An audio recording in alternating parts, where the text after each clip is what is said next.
Parking and Transportation Committees of the Metropolitan Council.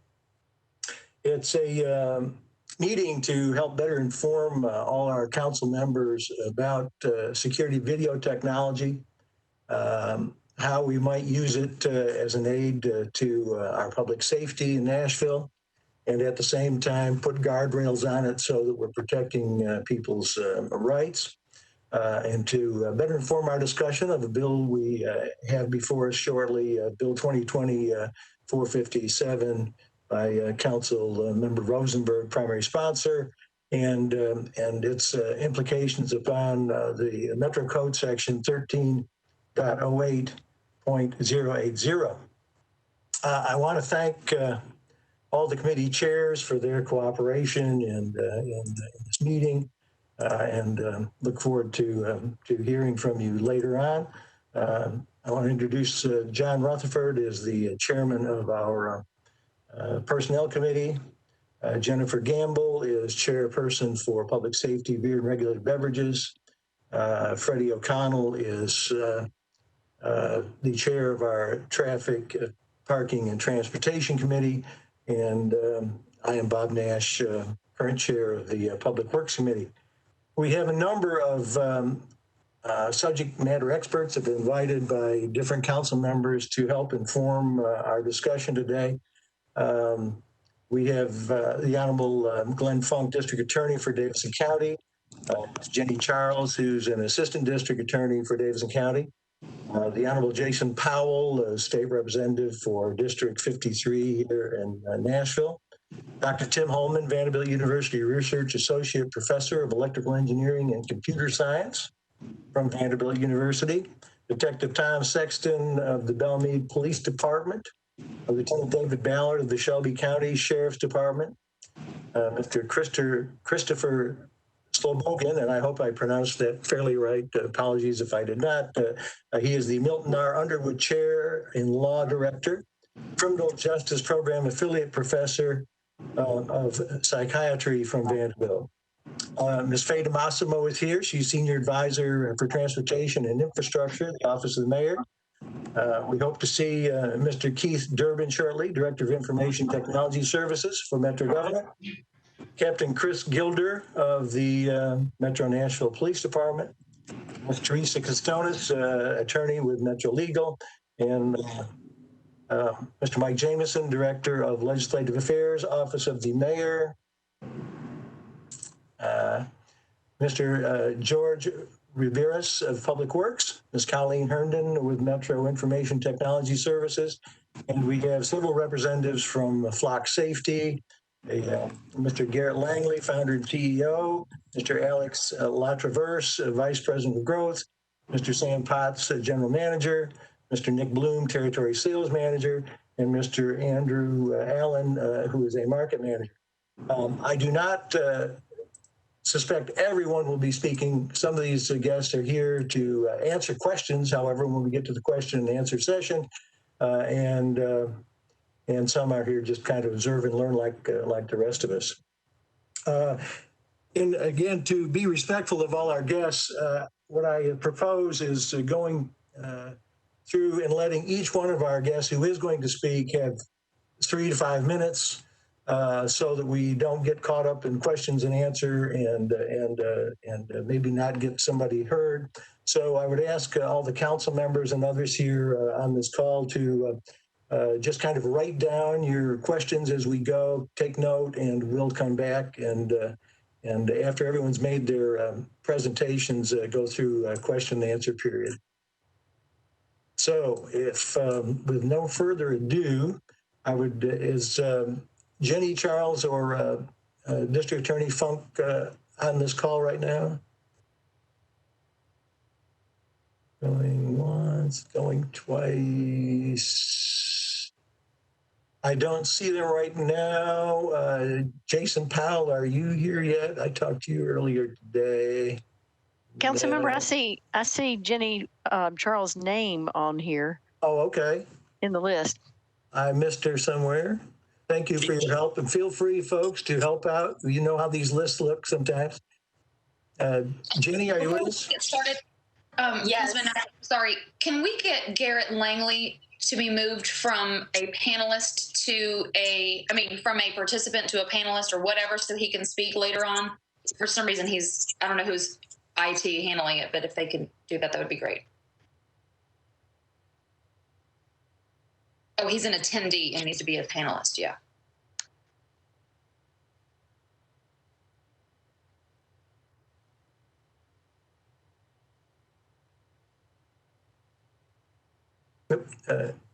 Jenny, are you ready to go? Assistant DA? Yes. Can you hear me okay? We can. All right. Thank you so much. Thank you for giving our office an opportunity to weigh in on this important conversation. My name is Jenny Charles, and I currently work as an assistant district attorney in the Nashville DA's office. General Glenn Funk is unfortunately on vacation and cannot speak tonight, and he is very sorry to miss this opportunity. I'm going to be speaking in General Funk's stead on behalf of the district attorney's office, and we are very much in favor of lifting the ban on license plate readers in Davidson County. We are also in favor of a thoughtful conversation in which the facts are discussed along with evidence-based practices over anecdotal evidence. So currently, we have a ban in Davidson County, as everyone knows, and our office is able to use the footage that Belmead lifts off of their license plate cameras in their district. And the kind of common sense analogy I like to use is a police officer checking publicly displayed license plate characters against a database is very similar to a check of a photograph of a person against a mugshot, or perhaps latent fingerprints found at a crime scene against FBI fingerprint records. And what I want to show you now is a still shot from a surveillance camera that we are using currently in a case that I'm prosecuting. And I had sent those slides to our IT crew, so I'm hoping that those can be broadcast.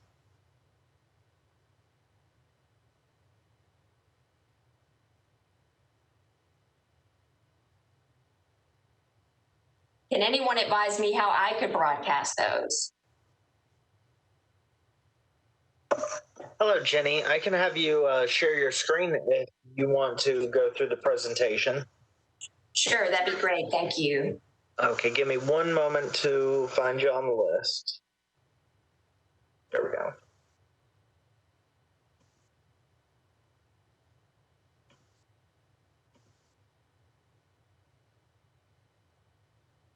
Okay, I've made you the presenter. In the upper left of WebEx, you should see share.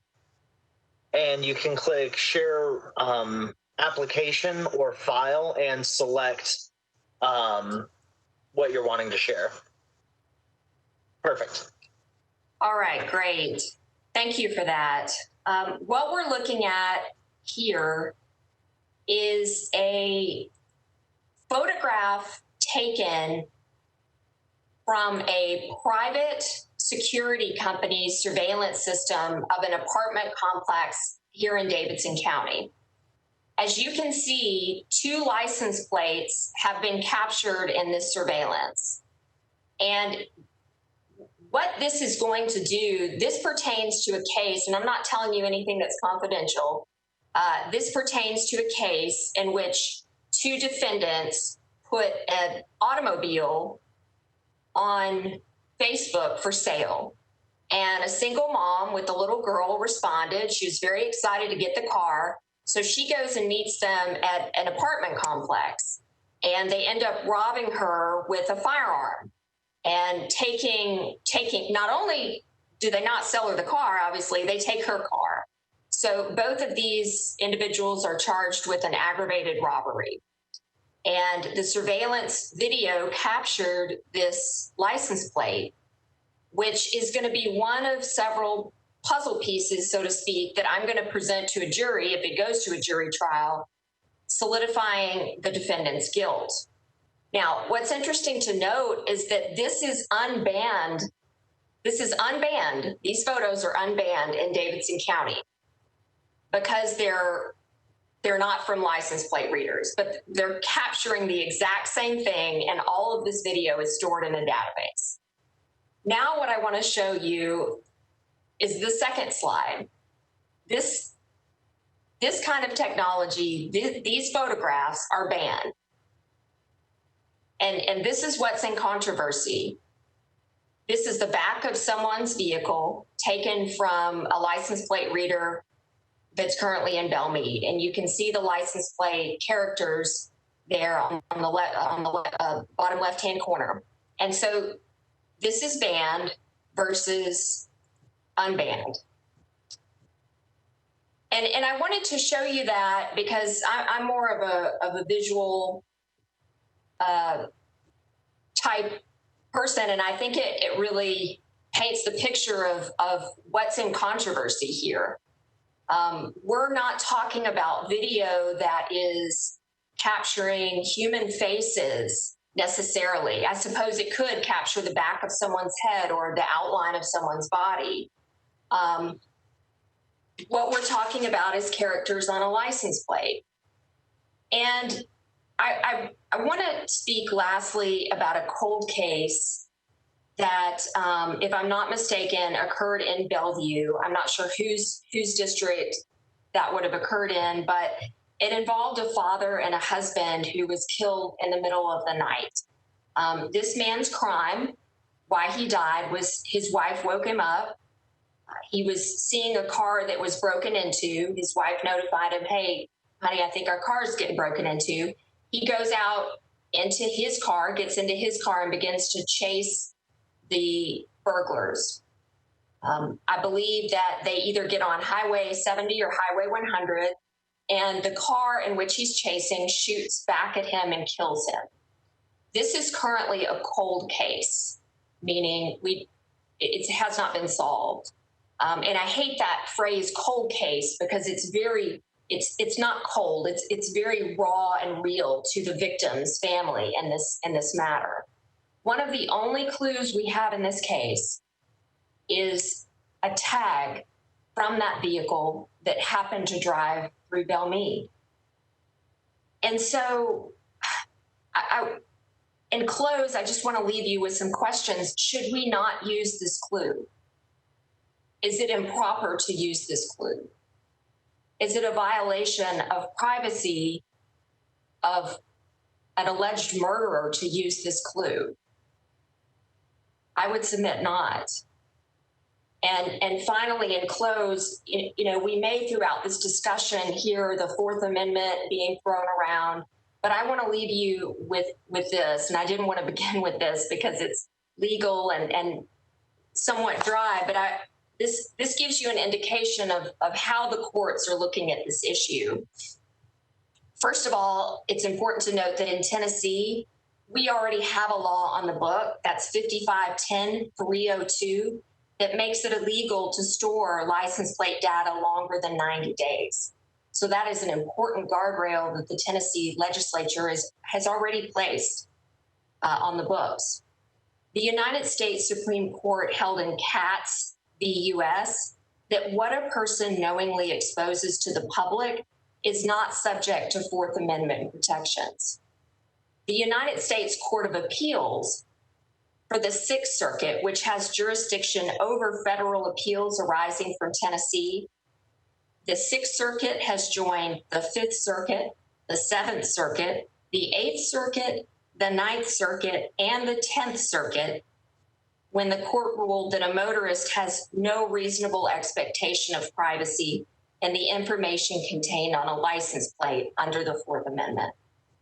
So we are currently a member of the Sixth Circuit, and the courts have ruled on this. There's just no expectation of privacy, and that makes sense because a motorist has a license plate number on the back of their car for a reason, and that reason is to identify the particular vehicle. I thank you very much for your time, and I look forward to hearing what other council members and other speakers say. Thank you. Thank you, Assistant DA. I see Councilman O'Connell has a hand up. did you have an issue right now? Sure. I don't know if now is the appropriate time to respond to specific presentations, but I'm happy to offer a response here if now is the appropriate time. If we're waiting on that, I'm happy to wait. Yes, I would like to have a chance for every one of the speakers to make their presentation. Save your questions for the end. You got it. Thanks. Next on my list is Representative the Honorable Jason Powell. Did you want to share anything with us, Jason, or are you here on a learning? Sure. First of all, let me say I appreciate your leadership, Councilman Nash. I'm proud to call you a friend and neighbor. But I'm just here mostly to observe and to say that I have an interest in privacy and safety and other issues on the state level. Any type of support that I can lend, I'm happy to do it. You know, this community that I represent, District 53, is all within South Nashville, and the problem I think that I'm here to talk about and most interested in is a continued drag racing and high-speed racing throughout the community. So we are in the process of been in touch with National Conference and state legislators, looking at what other states and other communities have done to pass laws to impact that. I will say that the laws on the books are currently outdated and need to be amended. I realize that the license plate reader is a tool that's in the toolbox that's being looked at as a possibility. And I'm happy to look at any sort of concerns that we need to address on the state level to deal with privacy issues that might arise, and to create a fair balance, if we will.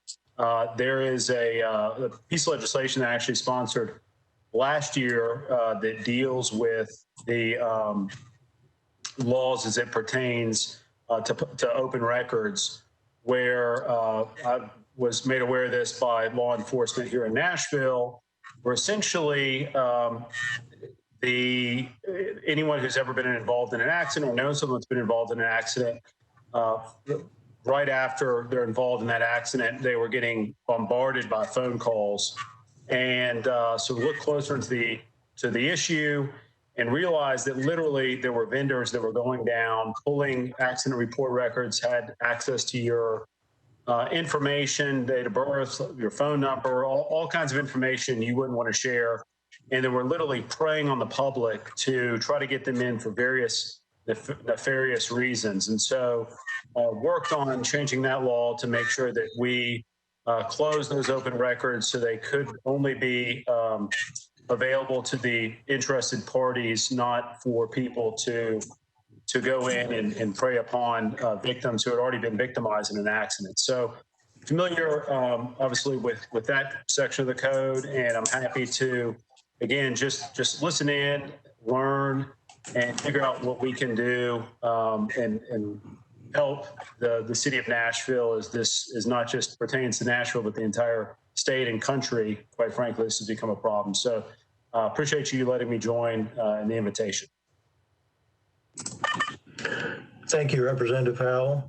Next on my list is Dr. Tim Holman with the Vanderbilt University Research Associate Professor of Electrical Engineering and Computer Science. Thank you very much. Michael, if you could give me control so I can do screen sharing, I'm going to try and see if this works. All righty, I am going to go ahead and do that now. All right.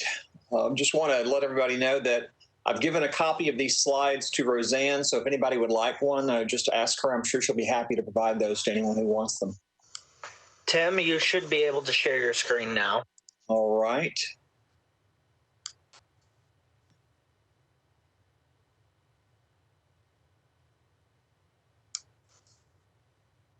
All right. I think everybody should be able to see that. Okay. Anyway, I'm going to kind of go through this quickly to try to keep things short, but I just want to mention I've been working with electronic systems, hardware, and software my entire career. I've been lecturing on the ethics of privacy and how technology affects it. I've been giving presentations on security cameras to a lot of audiences over the past few years. So, this is an area I'm really familiar with, and particularly also with the license plate reader technology. So the points I want to kind of cover very quickly is, first of all, really a ban on LPR cameras is simply unenforceable given modern technology. And I'll show why that is true in just a moment. And also, LPR camera systems have proven very effective in reducing crime, recovering vehicles. And I strongly advocate that Metro Nashville develop and adopt some regulations that will allow the use of this technology, but at the same time protect the privacy of residents. So to understand what I mean by an unenforceable law, you have to look at the state of the art in LPR cameras. 15 years ago, an LPR camera system would have cost you thousands of dollars. The cameras alone would have been thousands of dollars a piece. That began to change about 7 or 8 years ago. Nowadays, a camera that would have cost thousands of dollars routinely is going to run $200 or less.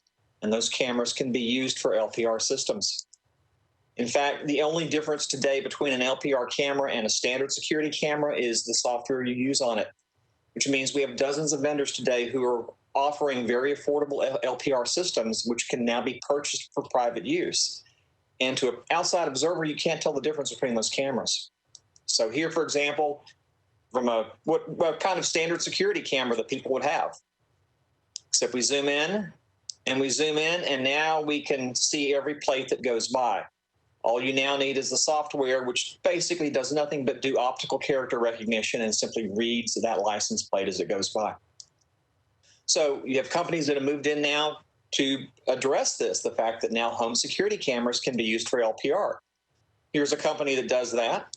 They sell you a subscription for $5 a month, $60 a year, and one of your home cameras becomes an LPR camera. That's what people pay for Ring cameras.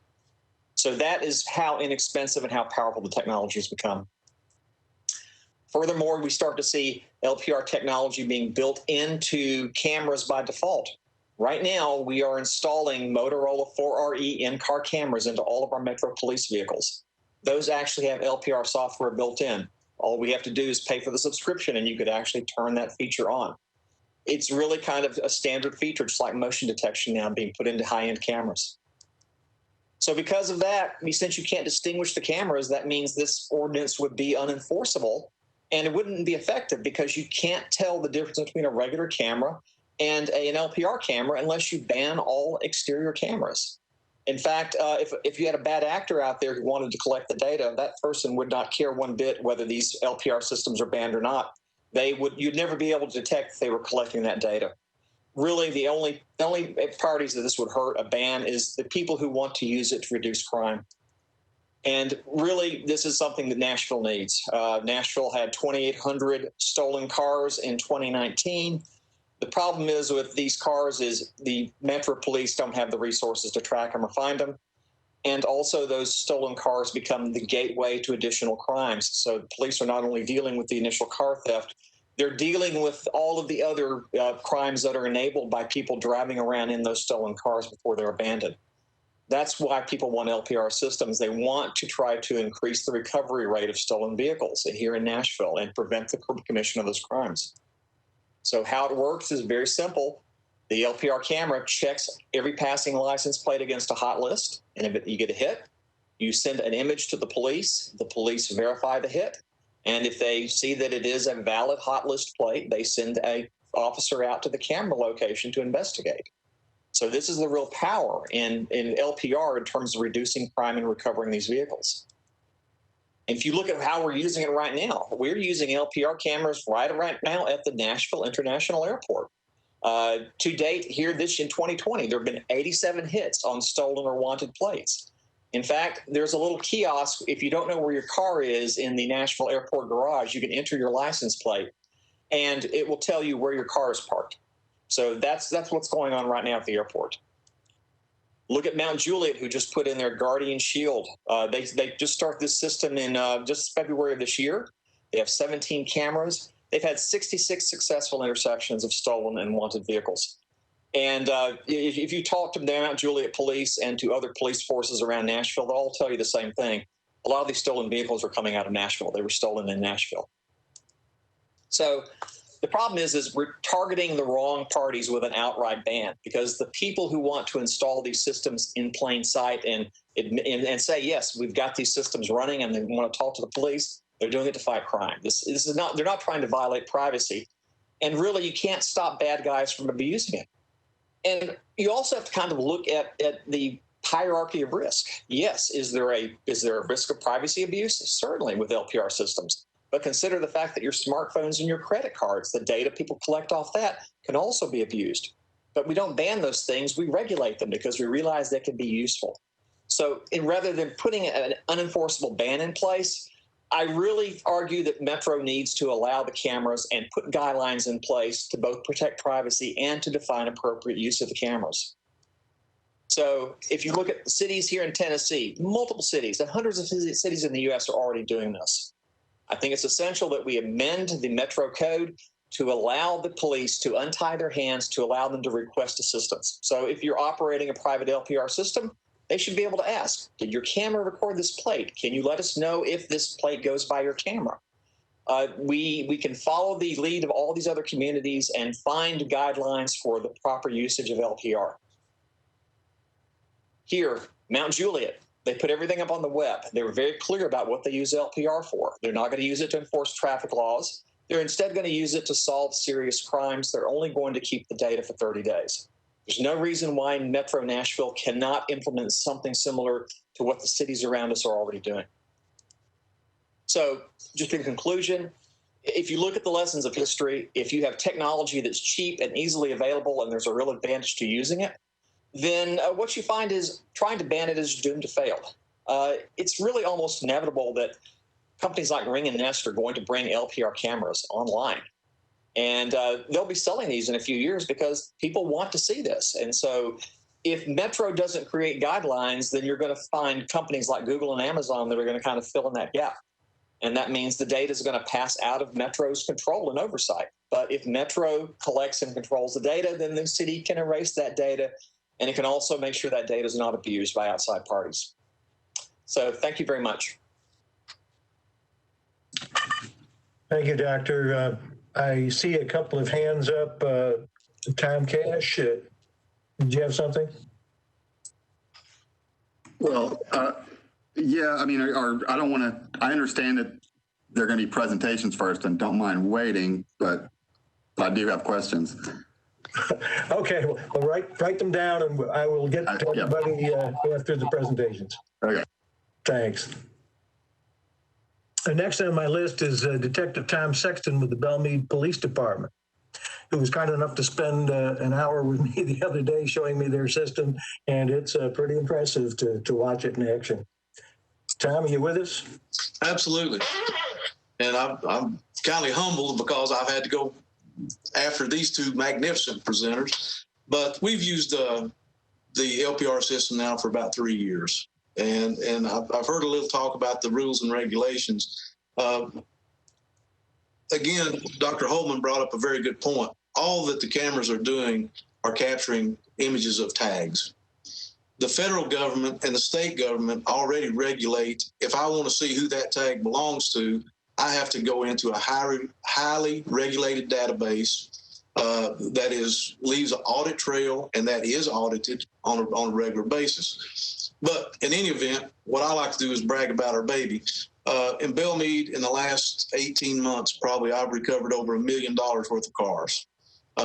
We've got stolen car rings. We've got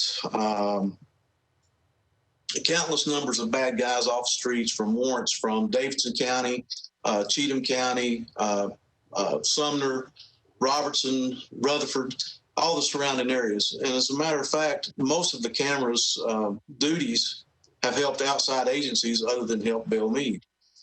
We've also, even today, we recovered a tag that had been put on a different vehicle. A bad guy had taken a tag off of a stolen vehicle and put it on another vehicle and swapped tags. And what this does is allows him to travel without being noticed as a stolen car. That gives us, when they come through Belmead, we get an alert that a stolen car is entering Belmead. it gives us a little time, and I always refer to it as the mother's prayer. There's, Lord, just give me a couple of seconds to think. It allows that officer to develop a time to actually formulate a plan to where he can actually approach the car, do it safely, not only for us, but for the driver of the car. Most of the time, the drivers do not have any idea that anything's wrong. 2 days ago, we had a driver who absolutely was as innocent as the driven snow, but he thought it would be a good idea to take his handgun out of the console and show it to the officer.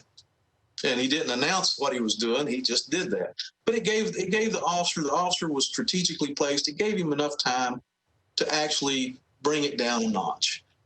That's what we're doing in Belmead. It's been great. It's been wonderful.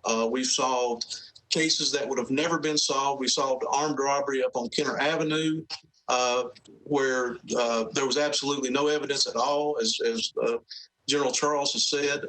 It also solved a violent armed robbery down on MTSU campus. We're a long way from MTSU campus, and I think we can show anybody that wants to come down and look at our system to see how it works. And it's a police officer that sits on a pole 24 hours a day, 7 days a week, that collects nothing but pictures. And again, to find out who that picture belongs to, you have to get into a database that misuse is severely punished. That's me. Thanks. Thank you, Detective Sexton.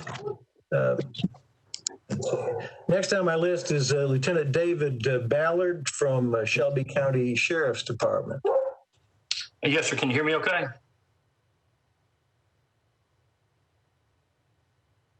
Can you guys hear me okay? We can hear you. We can hear you. Okay, great. Okay, well, my notes are kind of stale. I wrote them yesterday. But one thing that I heard, talking about the drop in the percentage of crime, one thing I want to impress is in Shelby County, you know our problems. We do have quite the high crime rate at times. But some of the crimes that we can control, the auto thefts, the theft from motor vehicles, which are your auto burglaries. And just this weekend, we experienced just in our jurisdiction, and this doesn't count Memphis or the other municipalities, roughly 58 to 60 auto burglaries over one night. Now, what this technology has afforded us the opportunity to do was put in a description of the car that was reported to us comes back with a tag, and our people are currently setting up on that car as we speak. 18 months ago when we started this, that doesn't happen. And these go unsolved, and they continue to occur. So over the 18 months, our crime rate in what we refer to as our Group A crimes, which are the crimes that we can control, we're down 18.4%, which is unheard of for our area. Our 2020 LPR statistics, and these are they're kind of misleading because it doesn't tell you what we prevented. We average about, in a 24-hour period, about 35 to 40 hits. Now, these hits that you call, what are they? These are vehicles that the state TBI sends us the hot list, and we load it every day. And these cars have had prior contact with law enforcement. So really, there's no reasonable expectation of privacy. They are either on NCIC for being stolen, having a stolen plate, being a registered sex offender. You know, we place these cameras near our schools, so we know if we see sex offenders driving through the area and they're not there every day going to work, you know, as they pass, then we want to know why. But so far, just in 2020, and this isn't the total time that we've had the system, we recovered 68 stolen vehicles on the LPR leads. We solved 9 carjacking cases for the city of Memphis. 5 weapons-related suspect vehicles were identified, and these are going to be due to drive-by shootings and things of that nature. We recovered 23 stolen weapons, and 8 hit-and-run vehicles were identified just by tags alone on one camera on one busy street. Now, let's put these into context, if you will. What did we prevent by intercepting all those crimes? What did we stop? Who did we stop becoming victims in the future by these people? Now, these aren't accidental crimes that people are involved in. These are auto thefts. And what we found in the city of Memphis and the surrounding area in Shelby County is people steal these cars to go commit other offenses. to do your drive-by shootings, to do your theft from motor vehicles, to steal additional cars, to do residential burglaries. So I think we're cutting off a lot of the crime that we would be reporting down the road. And what's funny is our young deputies are so tech savvy. This has actually become the word flock's actually kind of become a verb around here. They ask when they get to a scene, have we flocked that tag yet? So that's the first box they're checking when we get to the scene of a homicide or a robbery or something of that nature. Someone said a blue car just drove by. We'll check that camera for that hour for blue cars, and we start to work it backwards. I worked as a detective for over 10 years, and this would have made my job infinitely easier. It cuts off weeks and weeks. And I'd actually attached, and I don't know if they can, I don't have it to where I can share it, but we did have a gentleman that had a drive-by shooting at his home, and all he saw was a black Dodge Challenger, no tag. And he says he was having problems with the guy. His name was Gary. And that's all I know. So we don't make this connection between Gary and the black Challenger. He could argue all day that he wasn't there, but the camera puts him, the report's called in at 1821 hours, and our camera hit puts his car with his tag in front of that gentleman's house at 1804 hours. So you can't argue with that. I mean, it's time stated or time stamped. He's there. And we've already shot holes in his alibi that he wasn't even in the area. So you have that. I did want to share a couple of really successful stories real quick. And this is when just the past 4 weeks, we had a string of strong arm robberies where the suspects were robbing victims at gunpoint and using the stolen cars to flee. Well, the tag provided, it led us to discover that two of the vehicles were taken in violent carjackings. Now, one of these carjacked vehicles was read by a county camera in the Egypt Central area going into our neighborhoods, into our jurisdiction. So we strategically placed the camera so we know where the car is going to be inside of a neighborhood. So we were relatively assured that the car is going to be in the neighborhood. Plainclothes units get in the area, set up on the car, call marked units in to form a perimeter, a loose perimeter. Once 3 subjects come out, they go to the car, takedown successful. No one's hurt. 2 did flee, but we got them in custody. And just like Detective Sexton was saying, we were able to formulate a plan, get assets in place. And what did we do without that lone deputy pulling up on that car? What did we avoid when we had enough units in place? We avoided a pursuit, no doubt, or something worse. And that's what we want to do. We want peaceful resolutions to these things. And one of the things I try to impress with the safety and the savings that we run into this is, we can share access to our cameras with the city of Memphis, the city of Bartlett or Germantown. When Nashville comes on board, we can share it with them, and they can find out what bad actors are coming from Memphis to Nashville because we know they go there. So, and that's at no cost. The 92 cameras that I have up that our county commission gave us the money to pay for. Well, we've got access to 600, and I believe it's 56 as of today that we can look at, but we're only paying for 92. So I don't have to come before a board such as this and ask for more money, which, I'm prone to do. And lastly, I want to leave you with an incident that is an officer's worst nightmare. One of our undercover officers was riding down Shelby Drive in the south end of the county. He was mistaken for a gang member, and some kids in the car shot at him. Well, he was able to get the tag. So the next day, and this comes from a command standpoint also, that, our guys, okay, so let's put that out there first. So we get this tag, and we have 20 to 30 officers out looking. So from a command standpoint, what are we doing? And a lot of overtime. They're moving those assets away from where they could be doing other things. And one of our other investigators loads this tag into what's called the hot list. And while I've got 25 to 30 officers out, knocking on doors, kind of in a wild goose chase, this system sends my detective a text message that said this tag was just read, getting off 385 southbound on Hacks Cross. Keys up on the radio, sends it to the cars. They sit down there 3 minutes later, guys in custody, no incident, no injury, case is closed. So, I had a chief that just recently told me, he said, LPR is going to be like cell phones were 10 years ago. Imagine if you had to throw your cell phone away for just one day. Well, that's where we're going to be with LPR. I think that's where we're at now. We're relying on it. We're just, like I said, check the box to start your investigation. That's the first thing we do. And it's just saved us so much time. You got to remember, you know, when you talk about your budgets and your overtime, these cameras don't sleep, they don't take naps, they don't complain, and they work 24/7. So I just think it's invaluable, and it's an absolute game changer. And I look forward to you guys coming on board. But thank you. Thank you so much, Lieutenant Ballard. We appreciate your time and sharing with us. Next on the list is Mr. Christopher Solbogen. I hope I pronounced that somewhat right.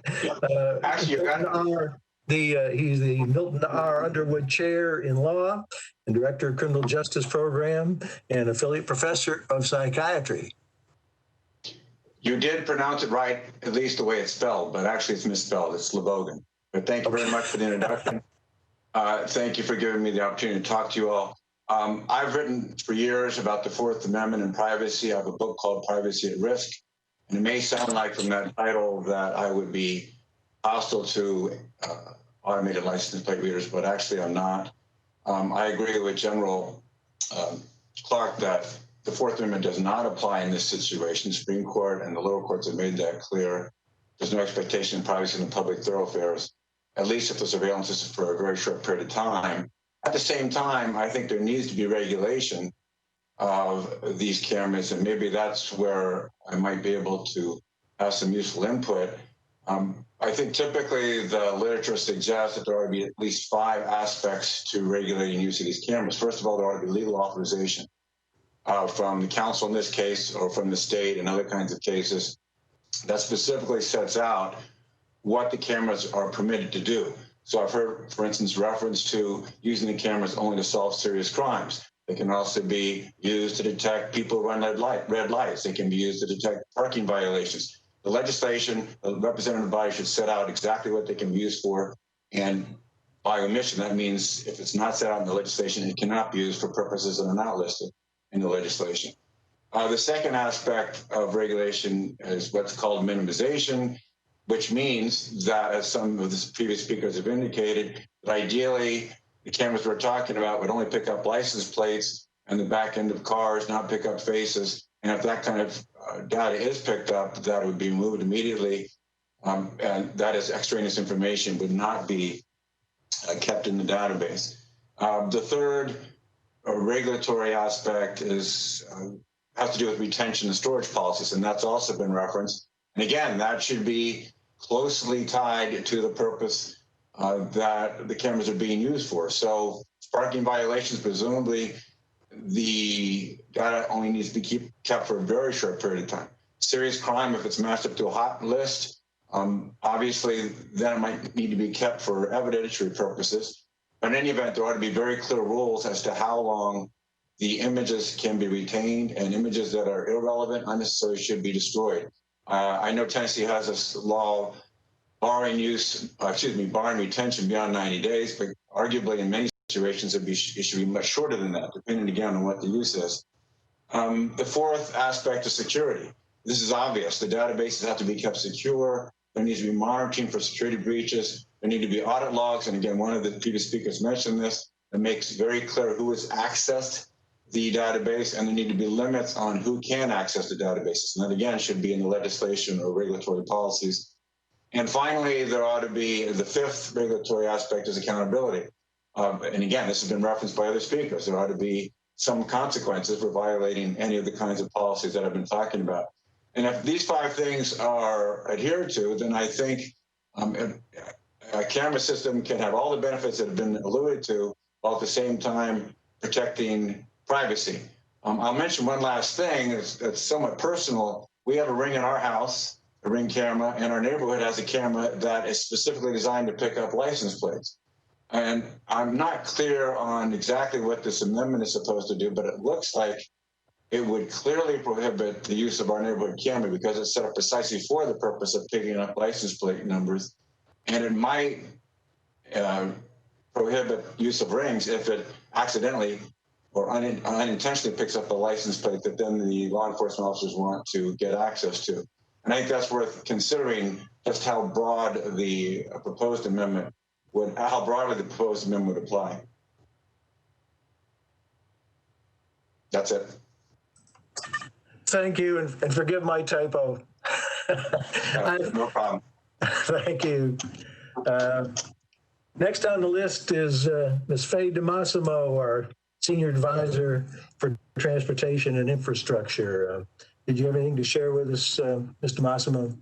I do, Councilmember. Thank you so much for the opportunity to share in the information that we're all discussing tonight. I wanted to also mention that Jorge Rivera's from the Department of Public Works, Chief Engineer, is also, I think, a panelist and on the call tonight. And he and I both have experience in other metro areas and actually operating and deploying these kinds of systems. So his technical expertise, I suspect, could be very valuable in our conversation tonight as well. I know that the conversation thus far has really focused on the public safety aspects of license plate readers. I wanted to mention another extremely important and valuable use. I know that most of you are aware that we've been working over this last year to develop a new transportation plan for Metro Nashville. Part of that is just modernizing our overall traffic management system, as well as look at how we're going to modernize our parking system and engage in a smart parking system in particular. License plate readers, as well as other technology tools like it, are critically important in that effort. I certainly agree with all the speakers that in the use of these tools, there's also a very important regulatory aspect to it that governs how it's used and ensures that those important privacy aspects are contemplated and adhered to in the operation and management of them. Most other major metro cities in the United States, our peers, are using technology in congestion management, in parking systems, and to enhance their overall traffic management. And without those tools, taking those tools out of our toolkit and not having them available impairs our ability to be as efficient and effective in those spaces as we can be, and to support, the kinds of, I think, smaller government functions that we can do better with the use of technology that are often contemplated.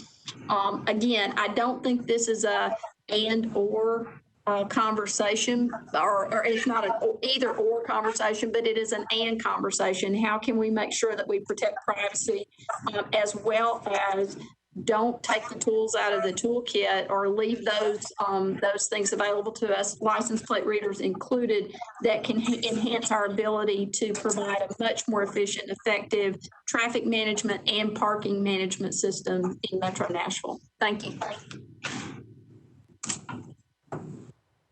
You're welcome. Thank you for joining us. Next on the list is Mr. Keith Durbin. He's Director of Information Technology Services for the Metropolitan Government. I don't have much to add, Councilman. I appreciate you holding this meeting, and I really appreciate the excellent words that we've received thus far from Dr. Splogan and others along this path. My focus really is not about the technology. That's the easy part. It's really about, as we have discussed, what policies and activities can we put in place to make sure that privacy is maintained to the extent that we as a community want it to be. So thank you again. Thank you for joining us. Next on the list is Captain Chris Gilder with the Metropolitan Nashville Police Department. Captain Gilder, do you have anything you can share with us about the Metro's position? Yes, sir. I won't take a lot of your time because I think everybody else has pretty well made the point. I just appreciate your giving us the opportunity to speak on the issue. What I would say is that while the MMPD does not currently utilize LPR technology or have any agreements with these entities or citizens that do, we do certainly see the benefit in this emerging technology. One of the strategies that we're employing is to engage in this precision policing and community engagement.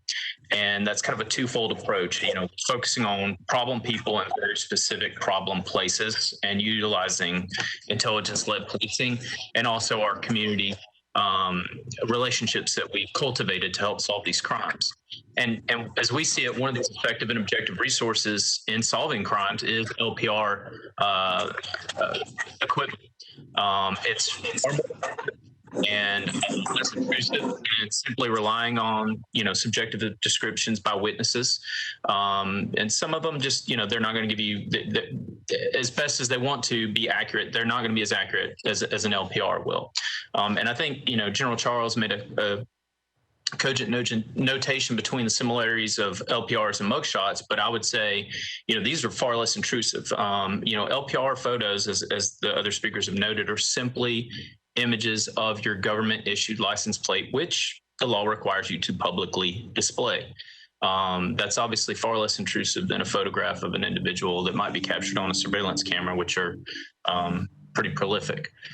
So, this technology is being used across the country. It's being used across the state. I think a reasonable framework can be implemented here that protects rights, allows it to be used to protect those in our community. I've learned a lot in researching the issue as this bill has come up, particularly from the flock personnel that are available on this call. So hopefully y'all will have the chance to engage them, because I'm not going to attempt to try and repeat all the privacy and other protections that they've explained to me that are in place. But I know they'd be more than happy to speak with y'all on those points if y'all have questions. But thank you for your time. Thank you, Captain. All these Metro captains are so much smarter than I used to be. Good to see you. Next on the list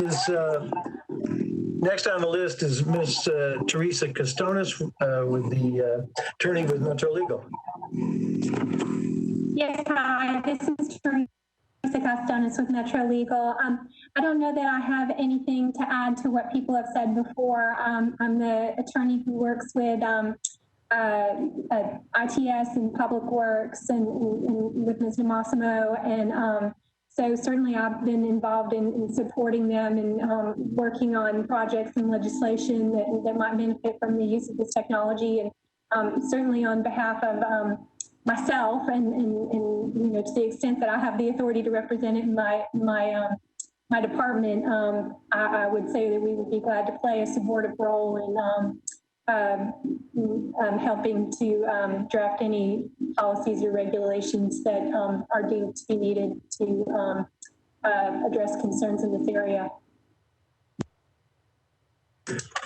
Thank you so much for joining us and adding that. Next on my list is Mike Jameson, the Director of Legislative Affairs, Office of the Mayor. Mr. Jameson, do you have anything for us?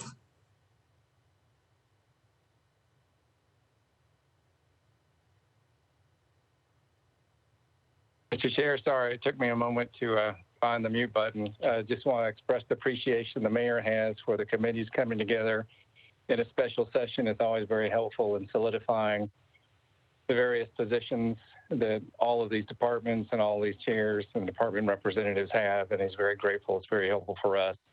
I've been taking diligent notes and don't have any other questions at this time, but imagine that won't hold for the next couple of weeks, and look forward to that being deliberated further. Thank you. Thank you so much. Next on the list is Mr. George Riveras from Public Works. You've already been spoken highly of. Do you have anything you want to share with us? Thank you, Councilmember Nash. I think we've had a great cast who's really kind of put forth the effort in explaining what we're looking to do with technology. We can't ignore the emerging technology that's leading to smarter cities these days, and I think this is just one more resource, as Ms. DeMassimo spoke about. Many cities right now are finding ways to be innovative and are looking at protecting privacy through data anonymization and the right regulations. I think that's something that Dr. Holman spoke to a little bit.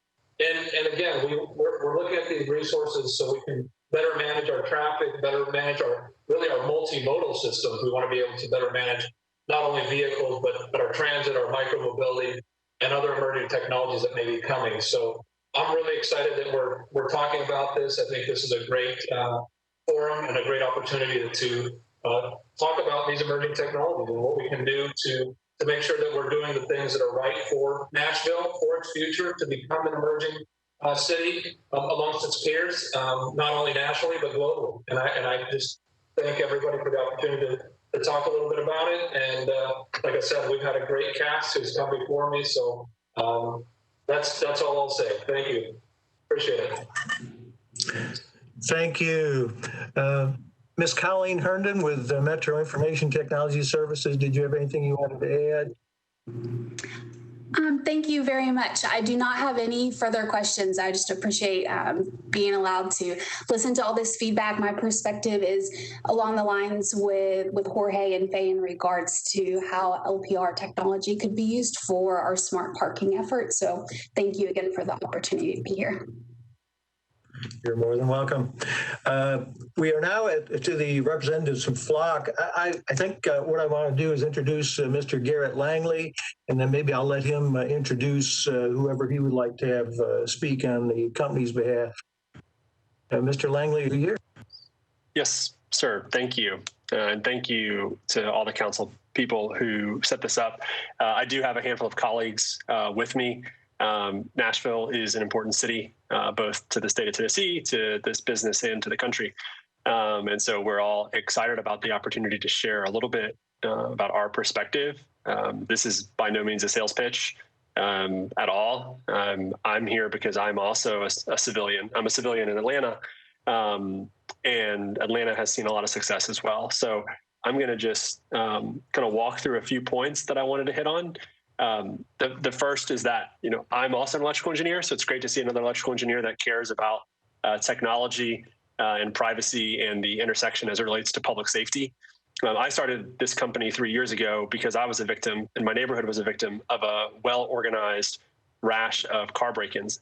And when I went to Atlanta PD, their answer was very clear. It was a shrug.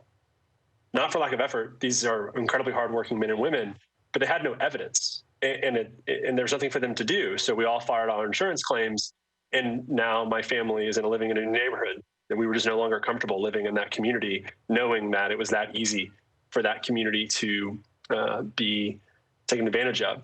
With that, though, came the idea behind Flock. What if you could actually find a way to have both privacy and safety at the same time? Since 3 years ago when we started the company, we now have cameras in over 1,000 cities across the country.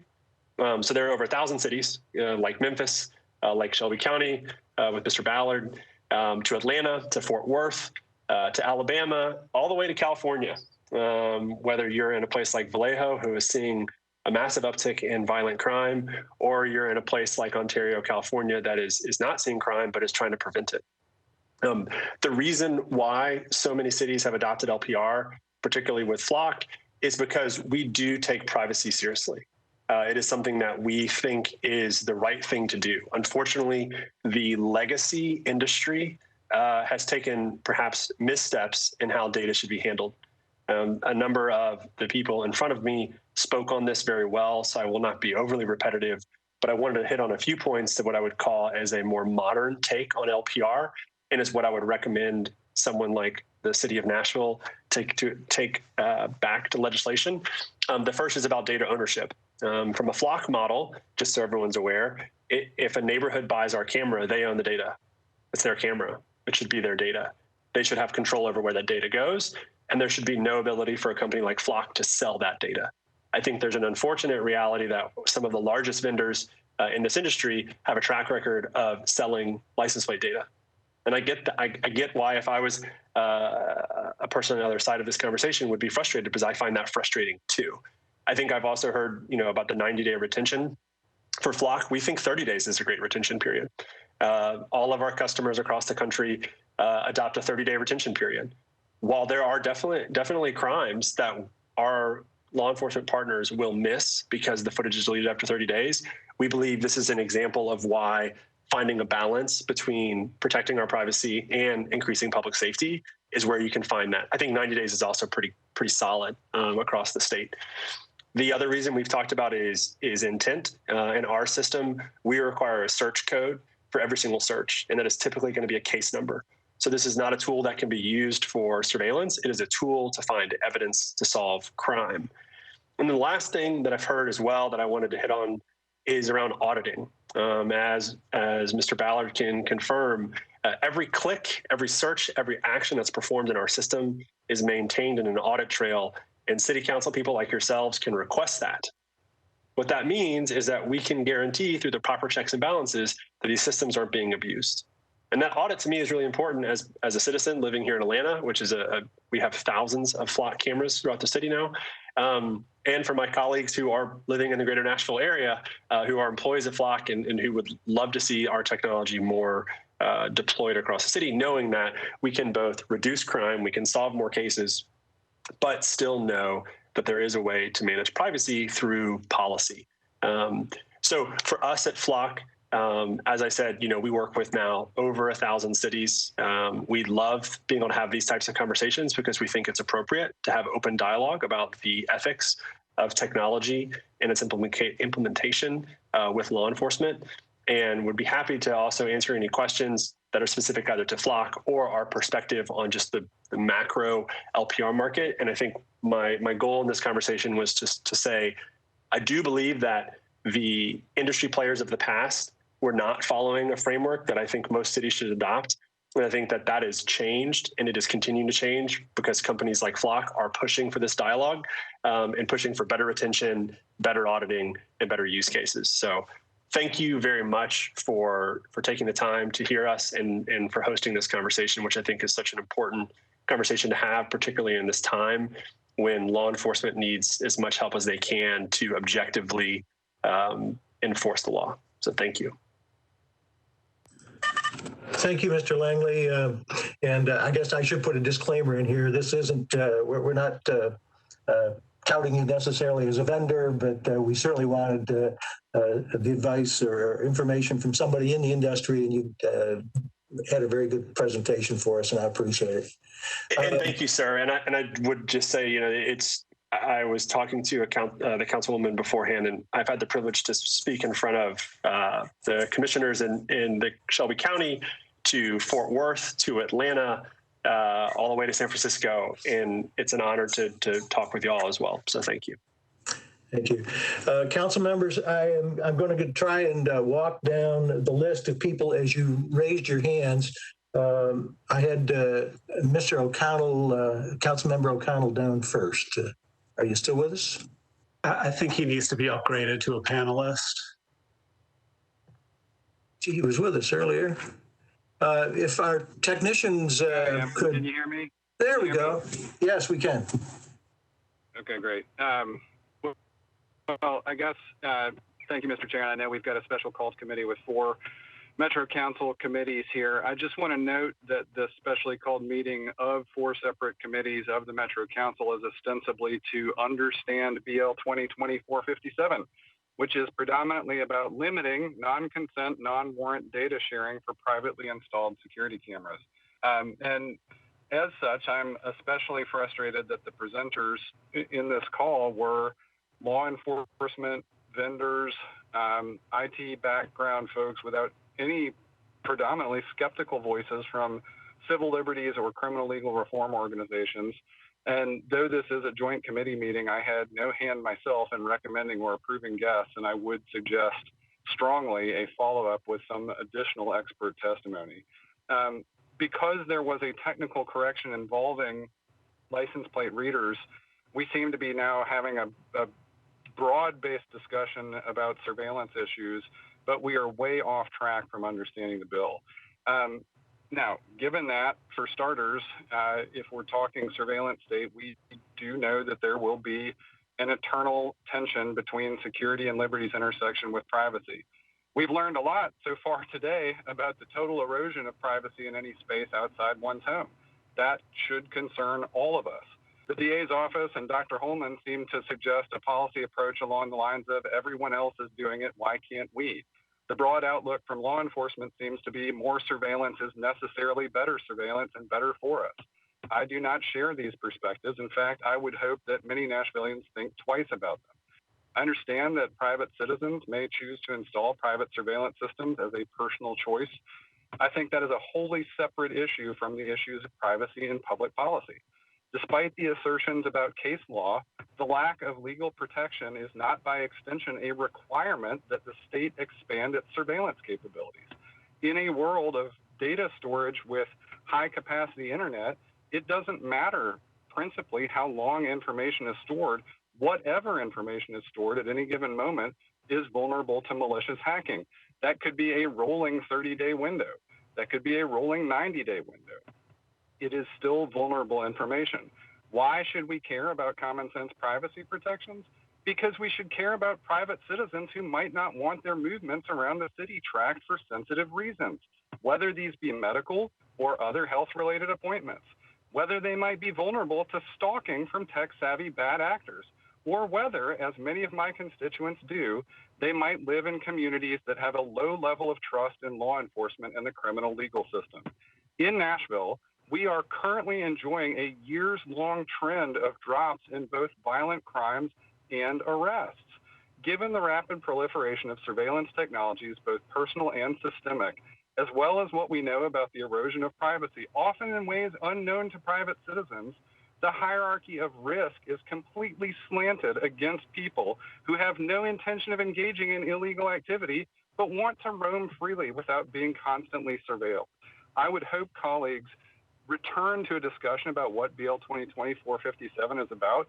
And in so doing, if we are having a broader conversation about the surveillance state, we expand it to include voices that understand the full spectrum of what the risks actually are. Thank you, Mr. Chair. Thank you, Councilman O'Connell. I am more than happy to carry on this discussion at another meeting, but I would like to remind you that in the email that went out to committee chairs and all the members of that committee, there was an invitation for you to invite anyone to participate that you wished. I'm sorry you missed that, but we can have that discussion again. This is a big issue. And I don't mind at all. We can talk about that another time. I have Councilmember Cash down next. Thanks. I do agree with Councilman O'Connell that we need to focus our discussion here on 457. And in that regard, in that vein, I have a few questions, and some of them are kind of the same question, just asked in a different way. What I really want to get out of this, and hope other council members will get out of this, if nothing else, I mean, we've gotten some rich information here, and some of it's been advocacy. I really want to understand, I want us to be crystal clear on what the current law is in terms of practices and interpretation of the law, how this ordinance impacts those practices. Like, in other words, what's going to change? Because I'm hearing words like part of this bill is just a technical correction. And when I ask other folks, I'm not convinced that it's just a technical correction. So I would really like for some of the Metro legal folks, Metro Legal, Metro Police, and the District Attorney's Office to kind of talk about, are we all on the same page as to what the existing laws about license plate readers, how those play out? I guess I'll start there. Or another way to ask this question is basically, does this ordinance simply provide clarifying language to an interpretation of what we can and cannot do with license plate readers? Or does it further limit the use of license plate readers by private citizens? And I guess what those private citizens' ability to share that information with police. And I'm really talking about the second part of the bill that's more about private individuals owning cameras, how police can interact with them and how they cannot, more than I am talking about contracting with these big companies or getting them from a central location, like from some of these companies. Was that too many questions? Does that make sense? I think I heard one question at the end, but do any of our legal eagles on this call want to take that up?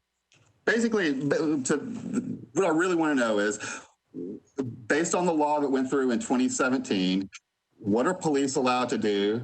What are private citizens allowed to do when it comes to license plate readers? And then how does this ordinance change that law? Councilmember Nash, this is John Cooper. Can you hear me? Yes. Okay. We can, thank you. So right now, the law is somewhat unclear as to whether you can have a license plate reader on private property, even if it is oriented towards the right-of-way. The law right now says that you cannot, basically, you cannot use an LPR within the right-of-way. So the portion of this bill related to LPRs is to clarify that even if the LPR is on private property, if it is oriented to the right-of-way and is capturing images from the right-of-way, then that would not be allowed. So that's the part of the bill related to LPRs. Okay.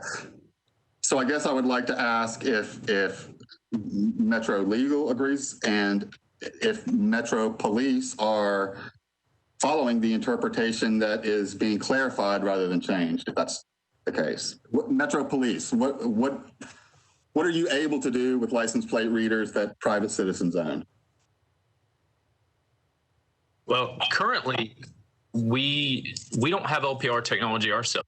There are some communities, is my understanding, that do have LPR technology, and they are, if we have a crime in that area and they've captured some vehicles of interest, they may be relaying those to us, but we don't have full integration like is possible, like Memphis talked about, where a neighborhood is set up with a system that interfaces with our IT, and when a plate passes through that's stolen in their neighborhood, it instantly alerts the police. We don't have that set up now. So the only type of interface we might be having currently is where a citizen has contacted us or a community has contacted us and said, hey, we think we have evidence on our surveillance system or LPR camera that may be useful for you. And it looks like this would prohibit them capturing those images.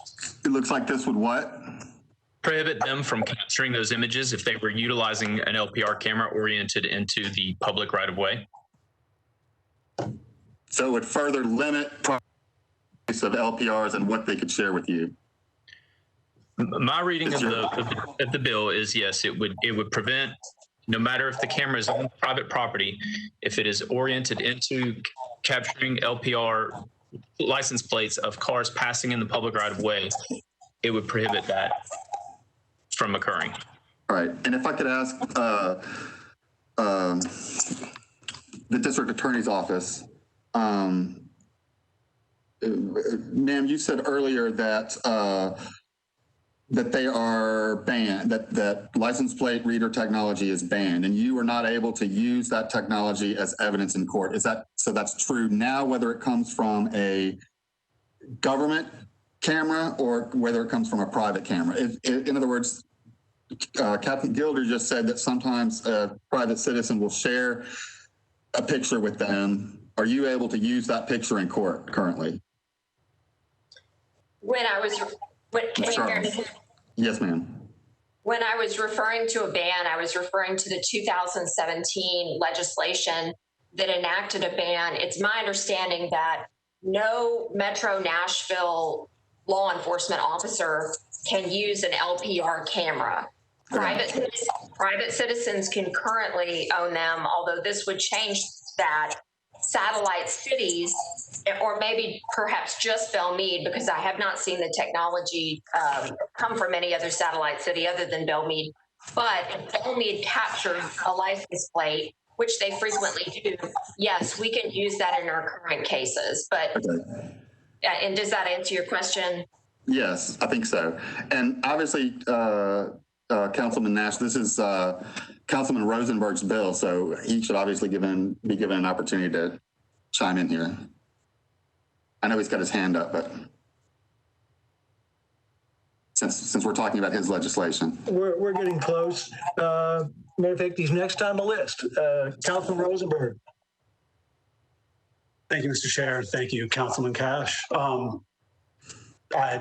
First of all, I agree with everything that Councilman O'Connell stated very eloquently, from the fact that that was an hour-long, felt like an hour-long infomercial or propaganda session, to his deep concerns about privacy and practices when it comes to these cameras.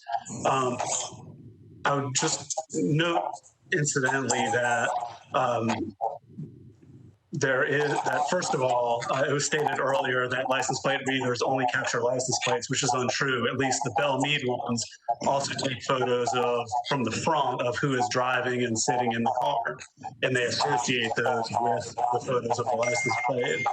I would also echo the fact that there is not a ban on these. On use of photos, there's a ban on using these LPRs in the right-of-way. And also allude to what Mr. Cooper mentioned, which is that this is clarifying our legislation. If you were to go back and even look at the previous bill that talks to either it being either installed within or otherwise used within the public right-of-way, that it's banned. If you watch the conversation from June 6, 2007, that's what the conversation on the floor centered around, and that bill passed 25-2. There were a lot of absences that day, but there were 2 folks in opposition. There have been a lot of other things that I'm trying to memory hole that were misstatements over the last hour. I would say that LPRs capture and retain the location information and photographs of all vehicles, whether or not the driver is a suspect or wanted for a crime.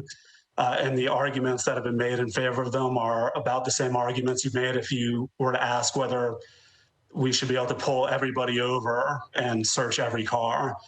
They capture and looking at the retention policies that you see, you find that there's a lot of retention of data on innocent Americans for long periods of time, and there are inaccuracies with them that lead to false matches of license plates to innocent individuals and other missteps that are not always evenly distributed across the community. They also collect detailed location information, including trips to church, medical facilities, political protests, bars, or other information that can be used to build a profile or a permanent record of a person's movement, and that can create a chilling effect on individuals' activities. The workers who have access to LPR data can misuse it for personal reasons or share or sell it without authorization. And as even the flock representative noted, some private companies have amassed millions of license plate scans to use or share or sell for unapproved purposes. There's a wide range of very real concerns about this, and you'll always be able to find, for any use of surveillance or invasive behavior, you'll always be able to find a case when it's helpful. But giving away the store is not the proper thing to do, and I would assert that the council hit the nose on the nail right on the head in 2017. So thank you very much, and I look forward to a meeting where those who share my concerns will have the opportunity to speak. Thank you, Councilman Rosenberg. Next on the list, Tanaka Burchard, Councilmember Burchard.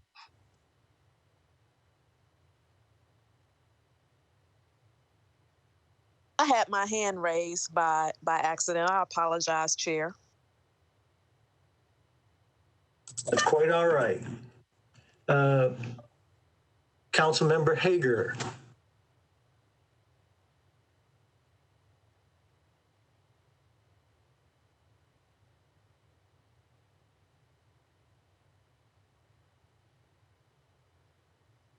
Did we lose Councilmember Hager?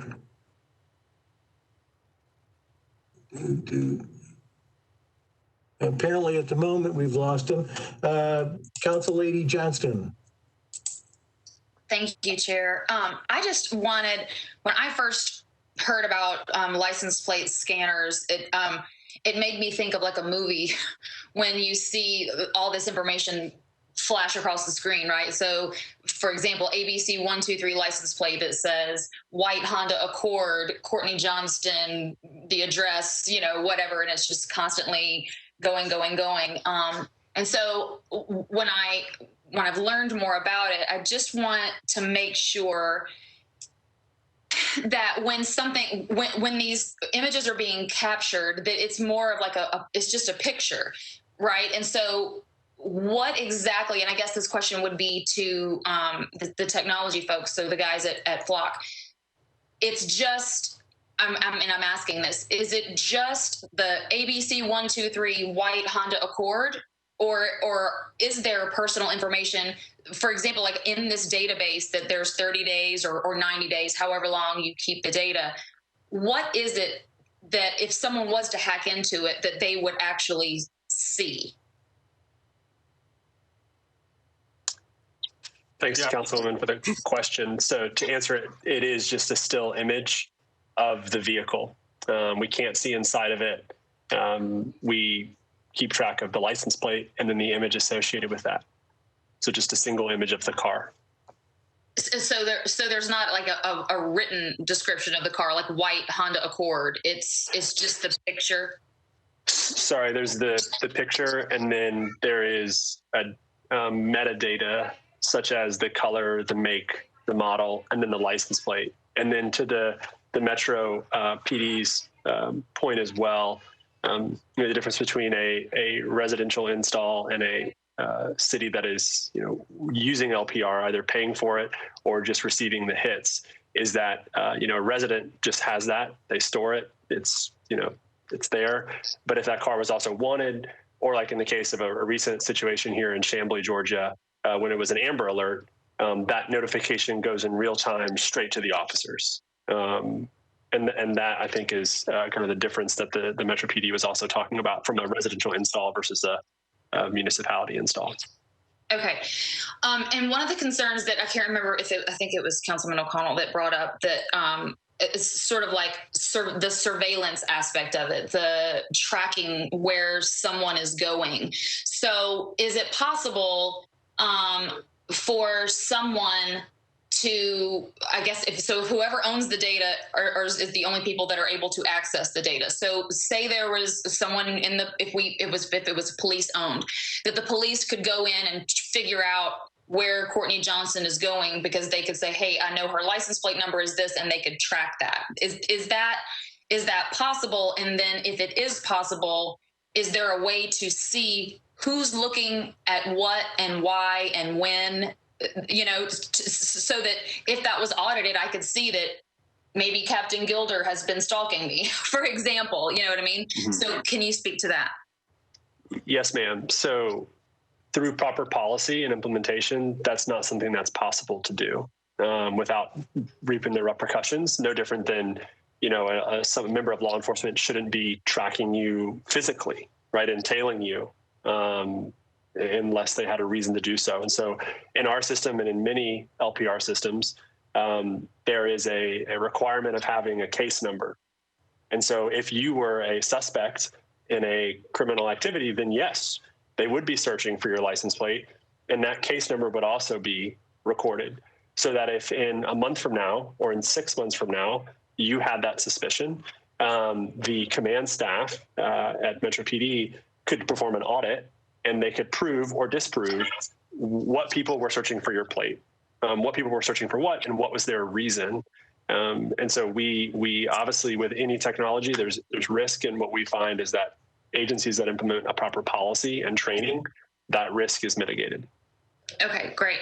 And then I know that public record, we've got lots of laws about public access to records and this, that, and the other. And so if the police department or Metro or the government owns this data, then it is open for public access. But I think what I heard from Representative Powell, and he, I think, has done this before with traffic accident records, is that we could limit those searches. And I am asking Representative Powell, hopefully he's still on the phone, that we could legislatively limit, like me, for example, saying, hey, I think my husband is cheating on me. Let's find out where he's going. And I'm going to do a public records request for all these.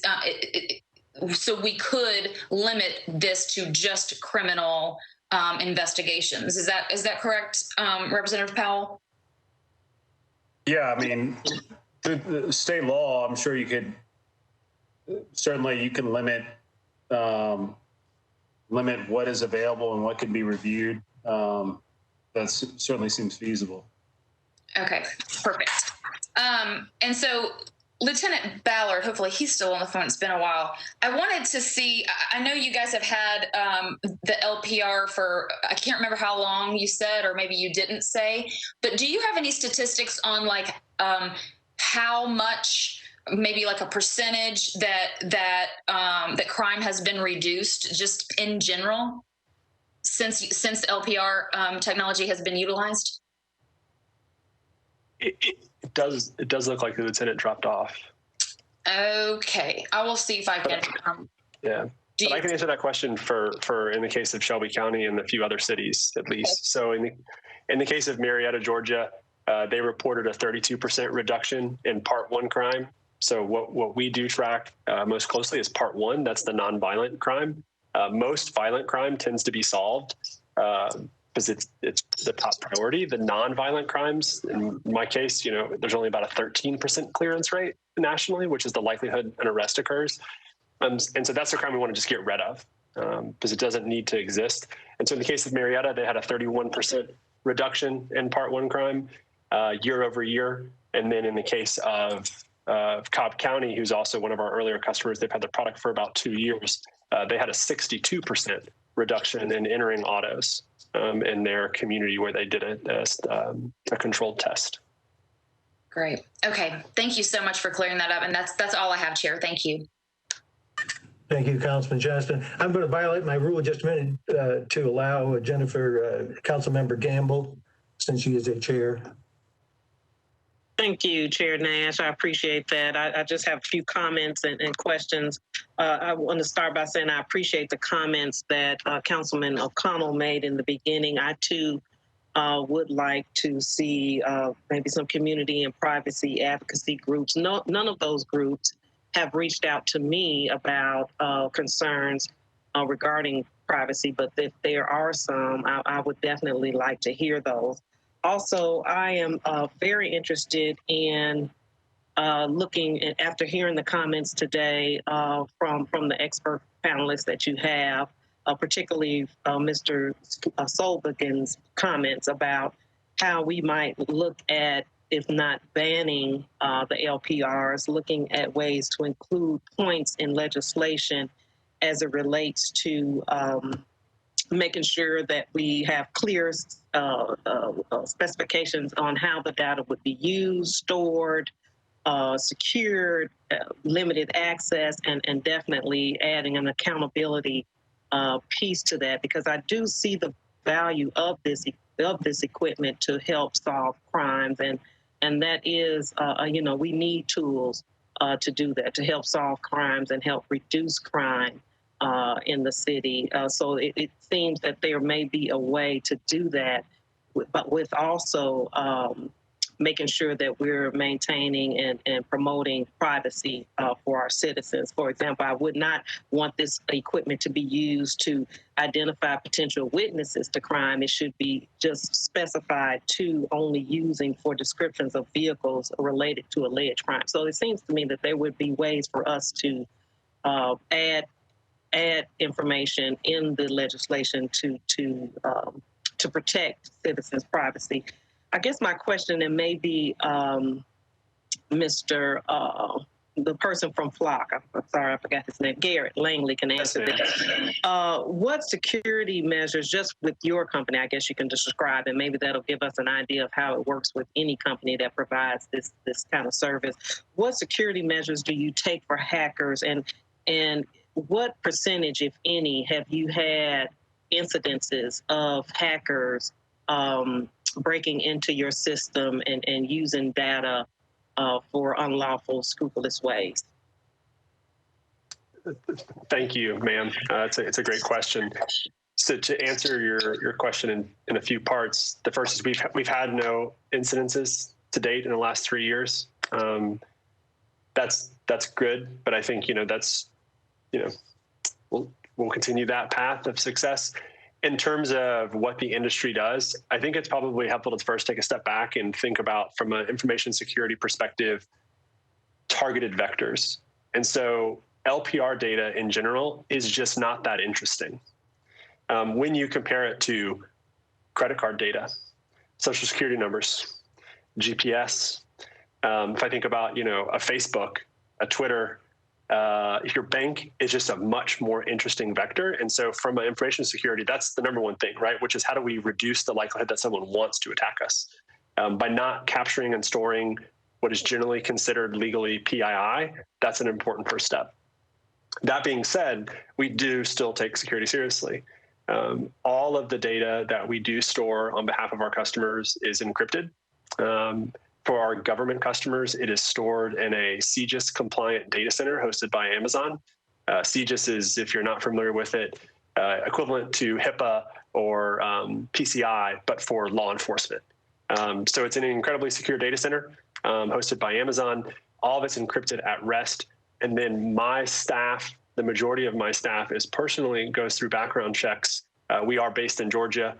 So most of us go through the GBI to get our background checks done and to get CGIS certified. And for those of us that are not in Georgia, they work with also the state agencies who are needed to access or manage this data to go through that certification. So we look at it as you want to have less interesting data, which non-PII tends to be less interesting. You want to have really good employees and that are well trained. And so we do have an internet security policy because humans tend to be the weakest link in any system. And then if you have great humans, then it's like, okay, you want to have your data encrypted at rest. So if someone did break in, it's encrypted and they're not going to be able to decrypt it. Thank you for that. And one question, if we still have someone from Shelby County or the Belmead Police Department on the line, wondering what their policy is for their staff in having limited access to the data or the camera information that you use. I believe I can answer that question. I think there's a little bit of misinterpretation misinformation on what the information is. Basically, all that is a picture of a tag. That's it. Any other step to identify that person or that tag has to go through the NCIC database, which is heavily regulated by the federal government. If an officer wanted to run a tag, a driver's license or a tag, he has to have some kind of probable cause or reasonable suspicion to do that. That is already audited by the TBI and the FBI as a rule. And again, the only information that you see are license plate numbers. I could not tell who that license plate belongs to unless I go into a different database. That's the same way with Flock, Genetec, Recor, Vigilant. It has to go through second and third steps before you get any information off of it. Now, the officers here in Belmead, the only thing the officers do in Belmead is they react. That they have no access to entering the information or looking at the information. And frankly, they're so busy responding,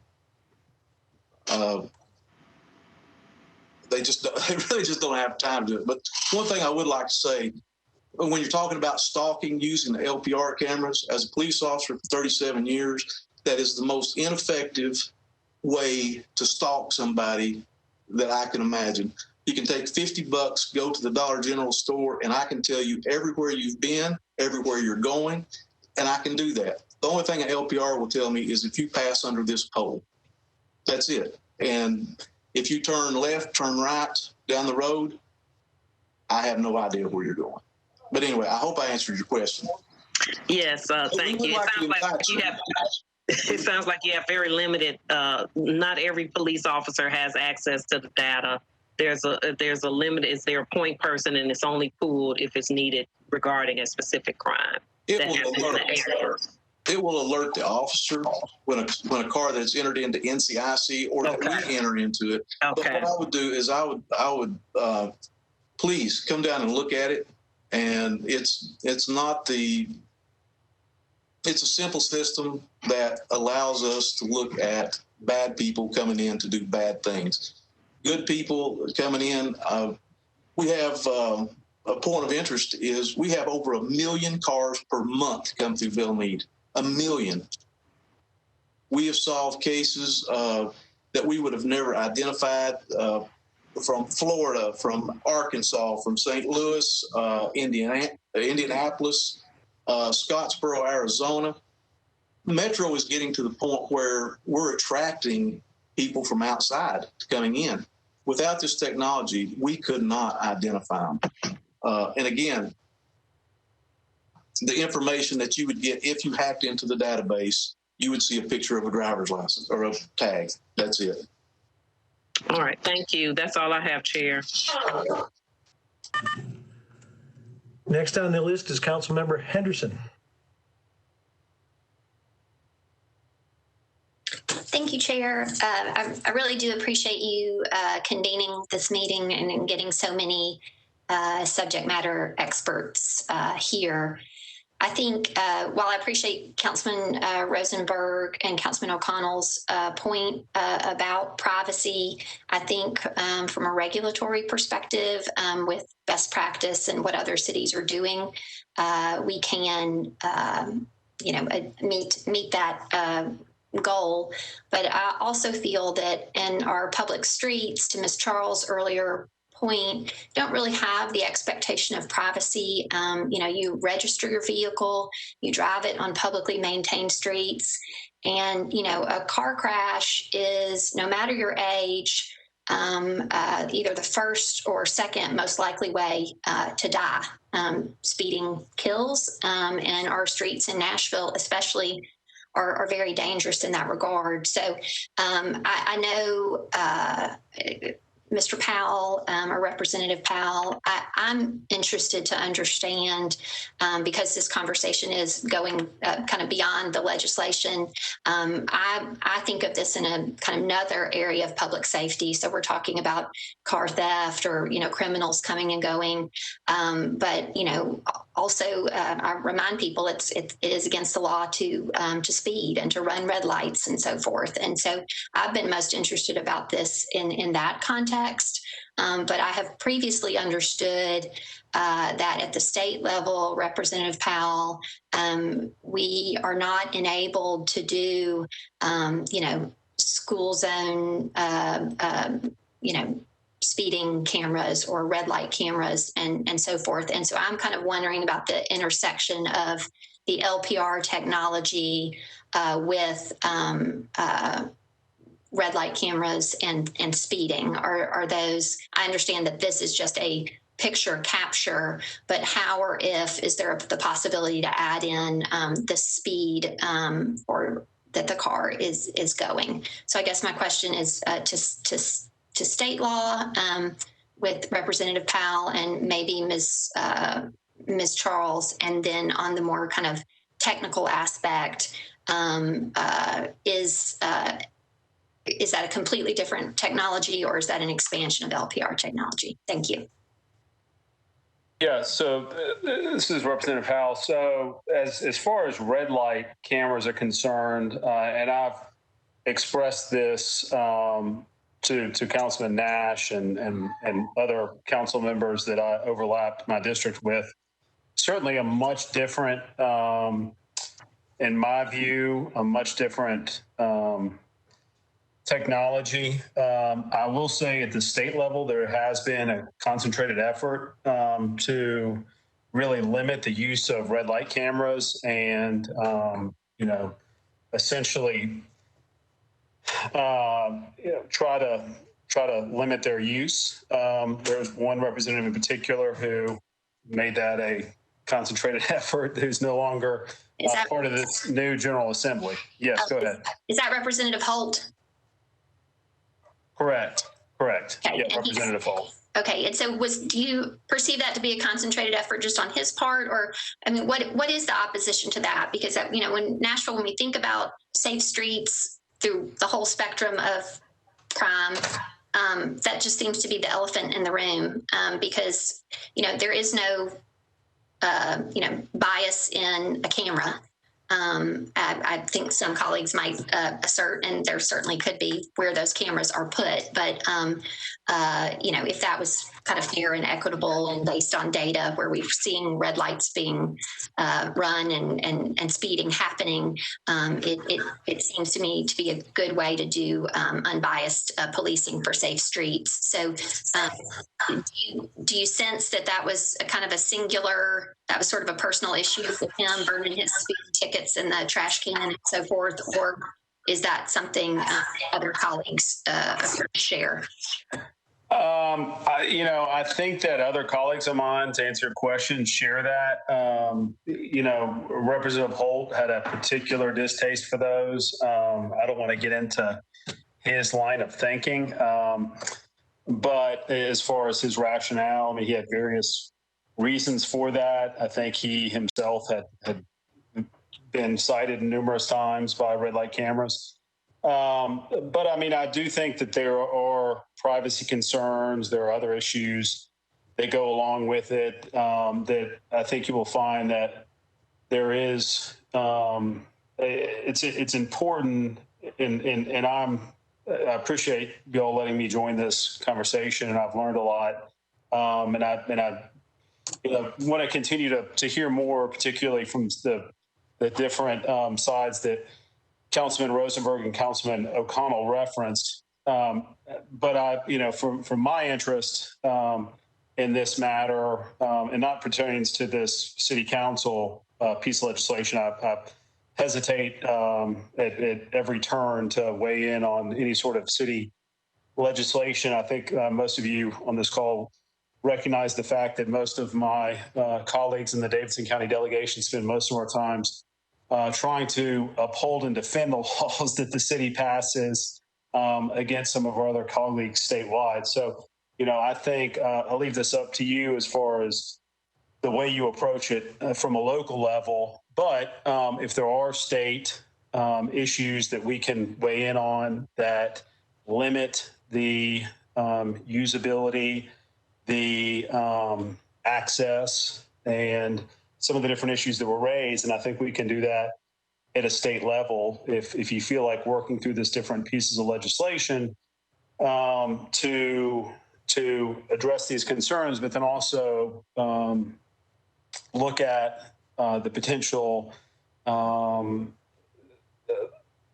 upsides to some of this new technology, but still put in guardrails. And I think that's something we can do at the state level to assist if there are any sort of barriers. So I think that they are, to answer your question in a long, rambling way, I certainly think there's a distinction between red light cameras.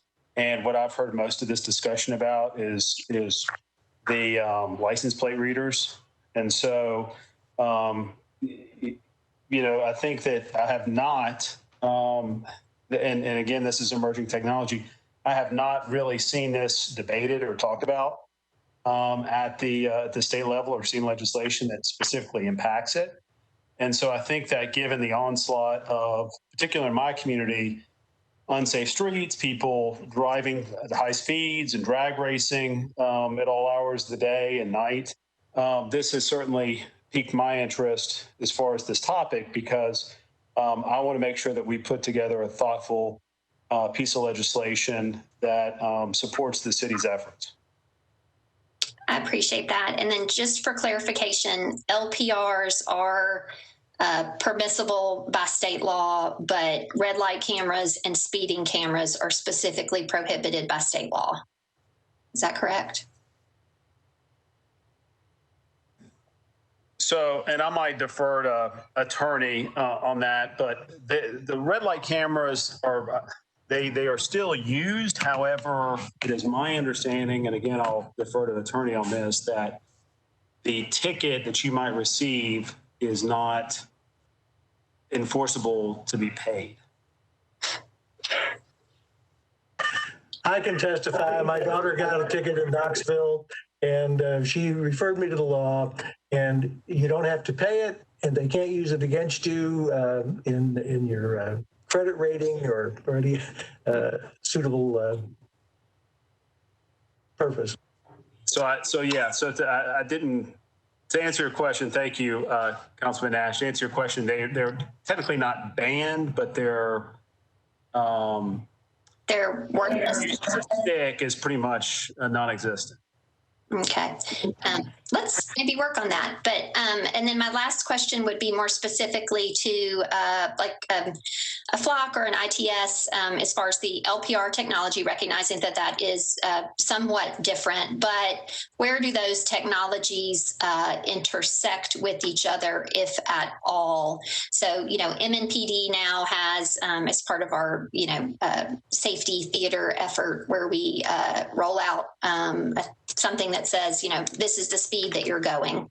But because it's not followed up with any sort of enforcement, it's just people are just speeding with impunity everywhere. So, is something like that a mobile LPR? Can somebody just speak to, because I think, there are various lanes, LPR, red light, speeding, but at a certain point they intersect with each other. And I think we have to be mindful if we are going to create policy particular to how you use this data, the state impact, the local, we're going to have to think of this holistically. And Chair Nash, that's why I appreciate you convening this. I understand the catalyst was Councilman Rosenberg's legislation, but I do think it's important that it be a comprehensive conversation. Can somebody speak to the intersection of the various technologies?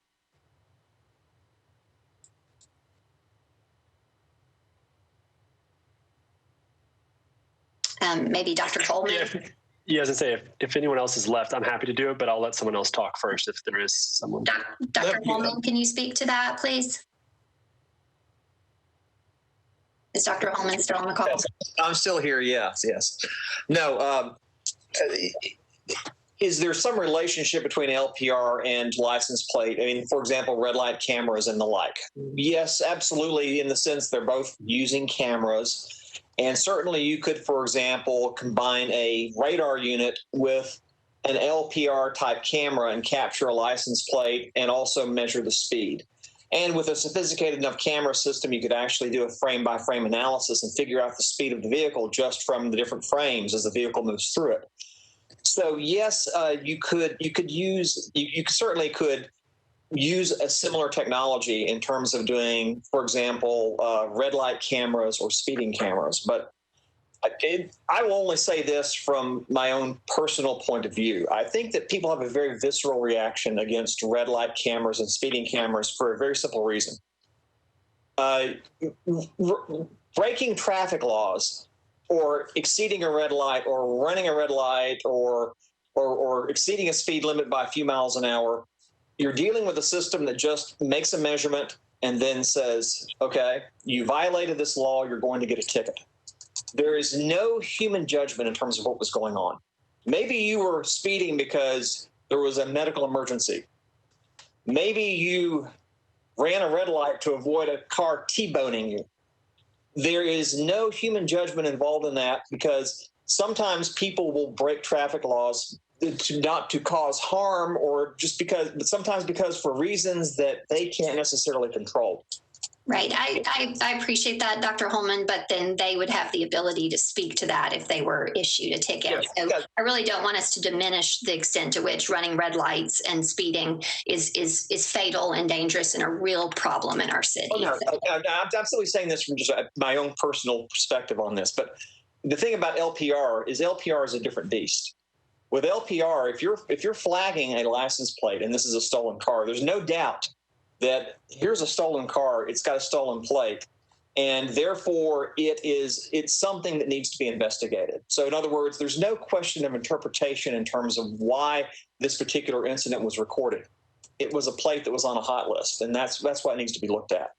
So that I think is why you see, for example, people are perfectly fine to use LPR for fighting crime in terms of stolen vehicles, but where you're going to see people who are going to be less enthusiastic to the idea of adapting the technology for traffic enforcement and the like. So that's simply, I'm just trying to give you my feeling. I appreciate that, and I understand that's just people's perception and human nature. But I would say we should probably give as much attention to likely fatal crime as we do to property theft.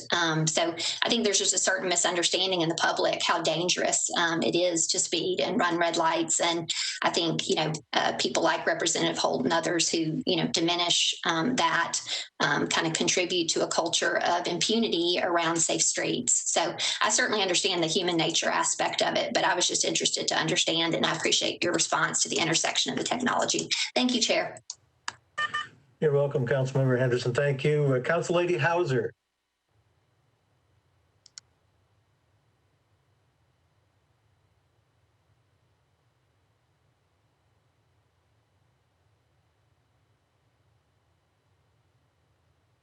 Is Council Lady Hauser still with us?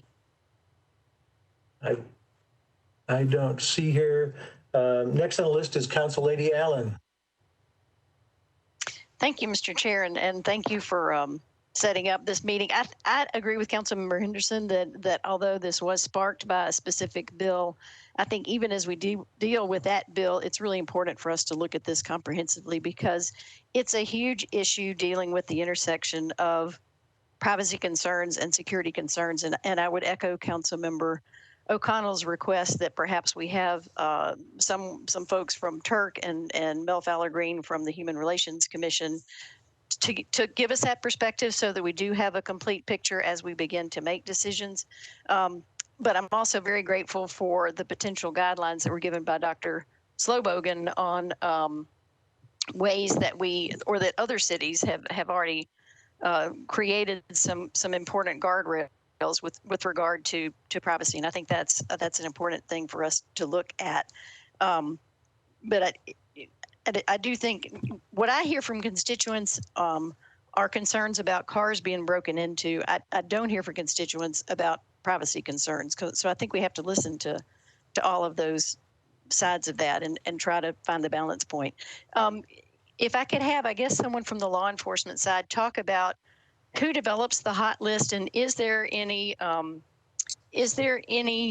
potential for abuse there? I mean, I think one of the elephants in the room that we haven't talked about yet is, could this be used inappropriately by ICE, for example? I know former Councilmember Fabian Bedney was a passionate advocate to ensuring that this didn't become something that was tied to whether someone was here legally or not. So is there someone that can speak to how the hot list is developed and what protections might be put in place there to ensure that the hot list is simply people that have actually broken criminal laws, not immigration laws?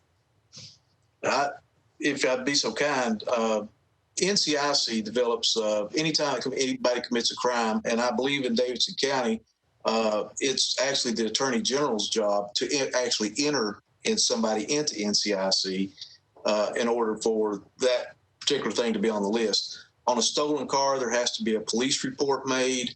There has to be a victim. It has to be approved by at least 2 supervisors before it can go on the list. We can also use that list in the event that you have a missing child or if you have a missing person. All those are closely regulated by NCIC. The internal lists, for example, if we've got a burglary suspect and we want to know when he's coming back into the area, that's also vetted. I couldn't find you if I wanted to just go in there and enter you to see if when you're coming into Belmead. Technically, yes, you could do it, but that would be my resignation, and I'm probably sure I would have a conversation with Jennifer Charles somewhere down the line. So that's how the hot list is developed. It's developed by the state and federal government and local government by generating from a crime. Generating from a crime. Okay, thank you. That's important to specify. I think that, and I guess now just to get specific to the bill that prompted this, Councilmember Cash had asked earlier about the ambiguity that we're clearing up, and I just want to read that section G that is changed. It currently says, it is unlawful to operate any license plate scanner installed onto or within the right-of-way with the exception of uses that meet the following requirements. And then it goes on to list several uses related to emissions technology, which is being explored, and also says data can be that can be paired with a specific vehicle's license number shall not be retained for more than a week. So we have taken the step of dealing with data retention, at least at the initial point. But I think it's helpful to read what is currently there. To me, that says very clearly that it is that the camera cannot be located on public right of way. So I appreciate Councilmember Cash raising that question. And I would request, just again, thank this group for letting us slow down in dealing with this one particular piece of the legislation while we just try to be very thoughtful about security and safety and how those two intersect, and if we can perhaps again continue to learn more about what best practices are from other cities and hopefully try to give law enforcement tools while protecting any citizens that might be vulnerable. Thank you, Mr. Chair.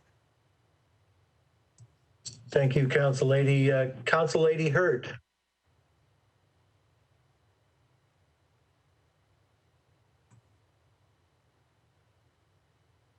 Thank you, Mr. Chair. I have been going back and forth because there's been so much information, a wealth of information, and I'm really kind of confused. I would actually like for Councilmember O'Connell to become a panelist, and maybe he can help share some things with me, because I thought that the legislation was much simpler than what it is. I mean, we've been on the call for 2 hours, and I would like a succinct description of what the intent of this legislation was when it was filed. And I'd also like to know, how is it going to affect homeowner associations who may have purchased cameras to help deter the crime or identify those who are disturbing their communities?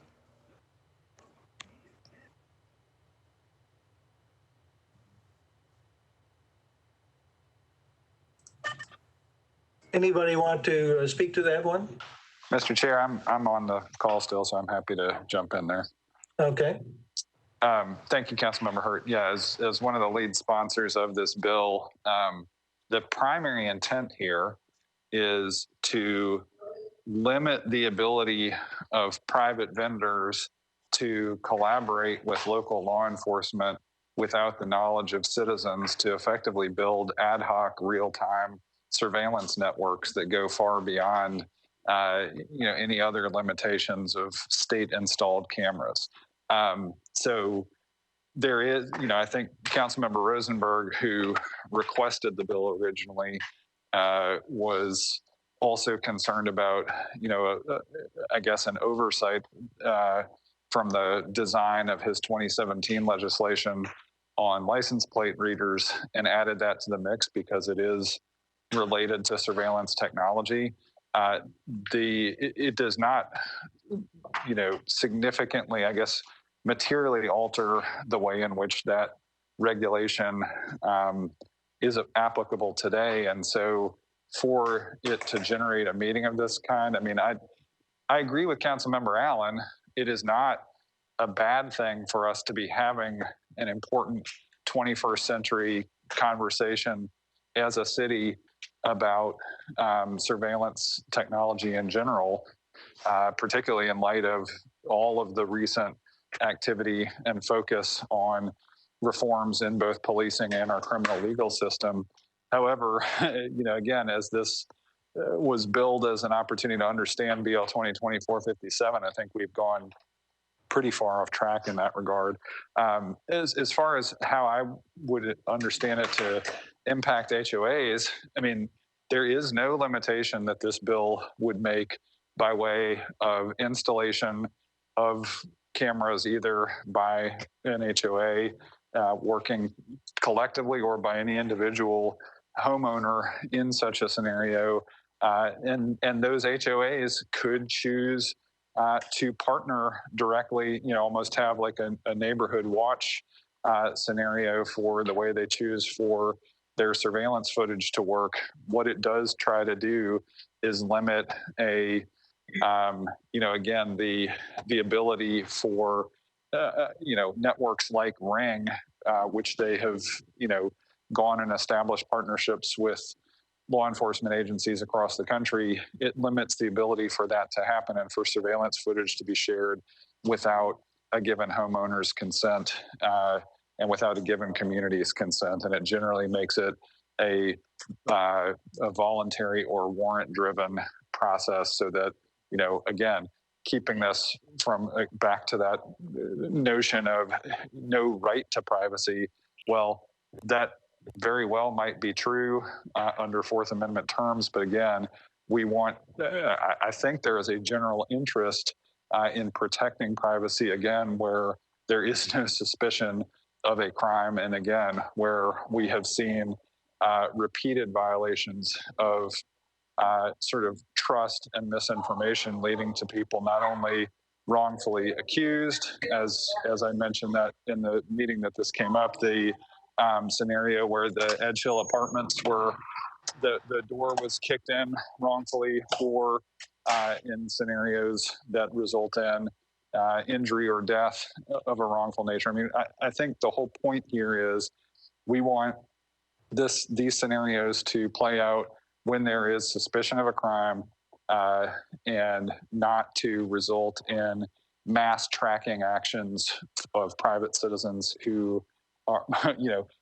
almost all of whom are just trying to go about their lives. Councilman, can I chime in on the Ring law enforcement partnership? Yes, please.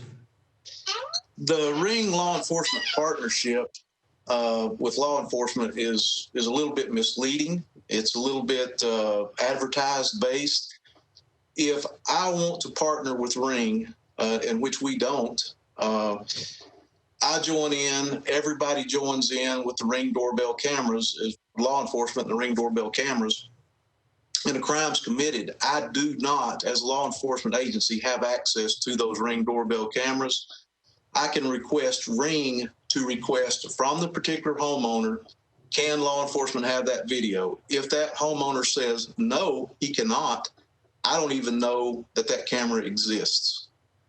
If basically what we would do in that situation, we would go door to door and make a canvas if you've got a Ring doorbell camera, and we would ask you personally if we could use that. But it is, without a doubt, a little misleading what Ring is saying. We do not have access to that cameras, and Ring will not tell us where that camera is located or if anybody does have any video. And I hope that clears that aspect up. Mr. Chair, can I ask a question of our legal counsel? Sure. All right. If Mr. Cooper is still on the call, let's come back to something that was raised, I believe, when this bill was heard in committee. While that may be true, am I correct that there is currently nothing in place that would prevent either Ring or any given law enforcement agency from changing its approach if Ring allowed them to do so? That's correct. Do you hear me? We did hear you. Thank you. I did. No further questions. Thank you. I don't want to be too defensive, but in my original email that went out, it said the purpose of the meeting is to better understand the current state of home business security, video monitors, and license plate reader technology, and the best practices as to what data is collected, where it's collected, who has access to the data and how, and the security protocols for the data, with an emphasis on the balance of the use by law enforcement and the privacy rights of citizens. And then in a paragraph down, also, I asked committee members who know anyone who they believe would be a valuable subject matter expert to inform this joint meeting, to let Ms. Rosie and I both know their names, area of expertise and affiliation, and an email address so we can have them join this meeting. So I don't want anybody to think I was trying to exclude anybody. meeting. And so we have Councilman Parker next on the list. If that answered your question, Ms. Hurd, I'm sorry. Real quick, Mr. Chair, I just do want to jump in with an apology. I somehow missed that email, and what I saw was the notice of this meeting, which specifically highlighted the effort to understand BL 2024-57. Had I seen that email, I obviously would have taken a very different approach to preparing for this meeting. So I do apologize for that. Apology accepted. Thank you. Council Lady Hurt, did we get your questions answered? I'm sorry. Yes, thank you very much, Chair.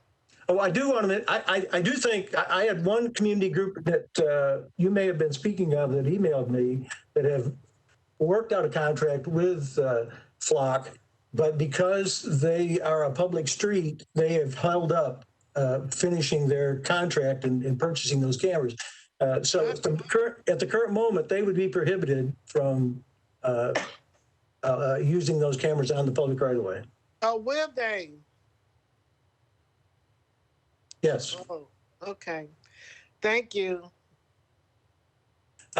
Councilmember Parker, you're last but not least.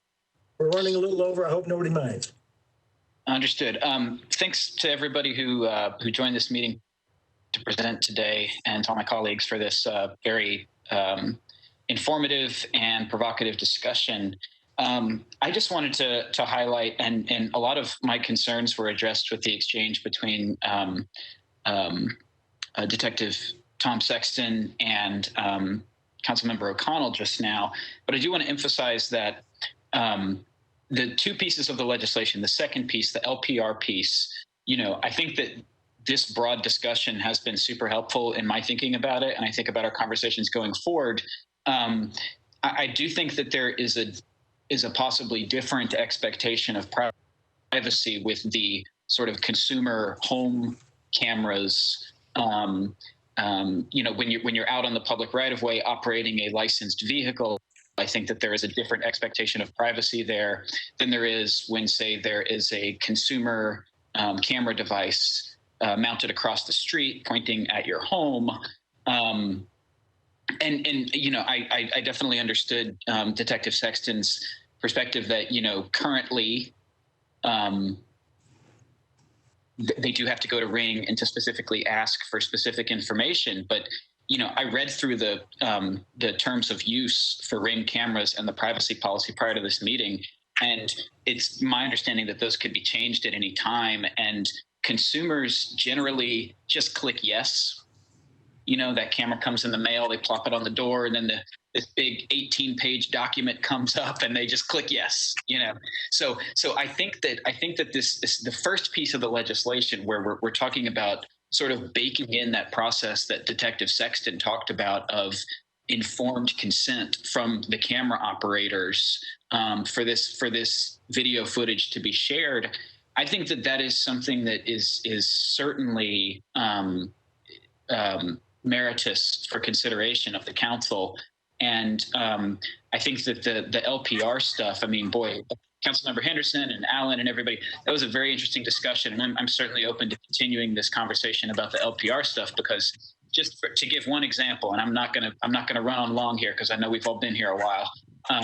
Briley Parkway limits 55. I use that route routinely. Briley Parkway, people tend to drive much, much faster than 55 to the extent that it's almost unsafe to observe the posted speed limit. People start passing you, doing unsafe maneuvers to pass you and whatnot if you do the posted speed limit. And to me, that's a fantastic candidate for some of this technology to be deployed to help ensure that people are, abiding by the posted speed limits. Or let's just make the speed limit 80 if that's what we want. But right now you're in this weird space where if you try to abide by the speed limit, you are almost causing unsafe driving conditions, because everyone else's expectation is I'm doing 75. And I think that automated enforcement in areas like that, other hotspot areas that are particularly dangerous would be super helpful.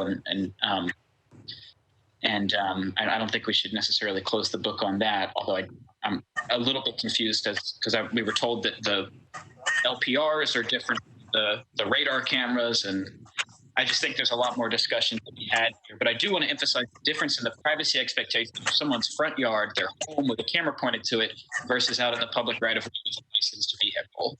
And that's all I wanted to chime in. Thank you. Councilmember Nash, can I say one last thing? Sure. Thank you. This kind of dovetails on the last speaker, Councilmember Parker. I want to reiterate that I don't think that this is a binary choice. This is, or it should not be, a choice between license plate readers versus personal privacy. If you're a proponent of license plate readers, it doesn't mean you're an enemy of a citizen's right to privacy. I think we can have both. I have not heard anyone advocate for, nor am I in favor of placing a license plate camera in a doctor's office parking lot or outside of a protest. We can create policies to address this by narrowly tailoring where license plate readers' cameras can be placed, limiting their placement, say, to major thoroughfares, exits and entrances of interstates, etc. You know, how do we stop a rogue police officer from using a license plate reader to spy on a love interest or a journalist or anyone? Well, we create laws that inspect what we expect from our police officers, audits. And like all tools available to law enforcement, this license plate data must be carefully managed. Access should be appropriately logged and monitored to protect against misuse. And a police agency should be subject to routine audits, perhaps even performed by an outside agency, of searches performed on this database. Users of the database, say, could be narrowly tailored to include only supervisory staff, or those essentially who are on a need-to-know basis. And so in some, bad actors exist in law enforcement, at the court clerk's office, at a driver's license station, or anywhere that human beings work who have access to databases containing confidential information. However, I'm just not sure that's a reason to ban the use of a database altogether. And so, respectfully to Councilmember Rosenberg and O'Connell, everybody here cares about Nashville. Some just have a different perspective. And I think that that's okay. And that's to be expected really on an issue that is this nuanced and complicated. Thank you.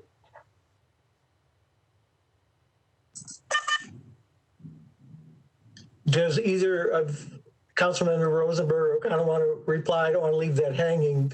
At the same time, I don't want this to, we're really at time to close. But, yeah, thank you, Mr. Chair. I would appreciate that opportunity. I mean, I don't think anybody's going to disagree with that, right? I think the flip side of that coin is obviously Councilmember Rosenberg and I and others who have spoken up about the need to respect privacy rights or privacy in general where there are no rights. We also are interested in reducing crime, in creating safe and effective tools for people to be able to enjoy a city that offers authentic public safety. And I mean, I think that's why we have conversations like this, is to explore the best possible way to do that. My personal take on this after years of research, and again, my background is information technology. I have a Bachelor of Science degree in computer science and still work in the field in my day job, is that we do better to use community-based tools that do not rely on mass tracking techniques as we try to deliver that. So thank you, Mr. Chair, for organizing this, and I will look forward to the continuing conversation. Thank you, everyone. I want to especially thank our experts who joined us. The rest of us, it's kind of part of our job to do these things. And as we deal with legislation, it's not yours. And we appreciate you spending this time with us and your expertise.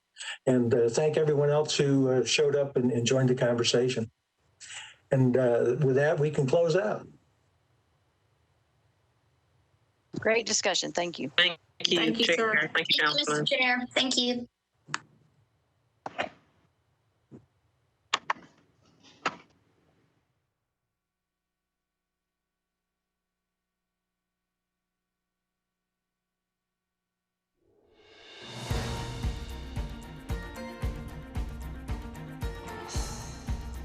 This has been a service of the Metro Nashville Network. If you would like to see this presentation again, or for more information about this and other programs, visit nashville.gov.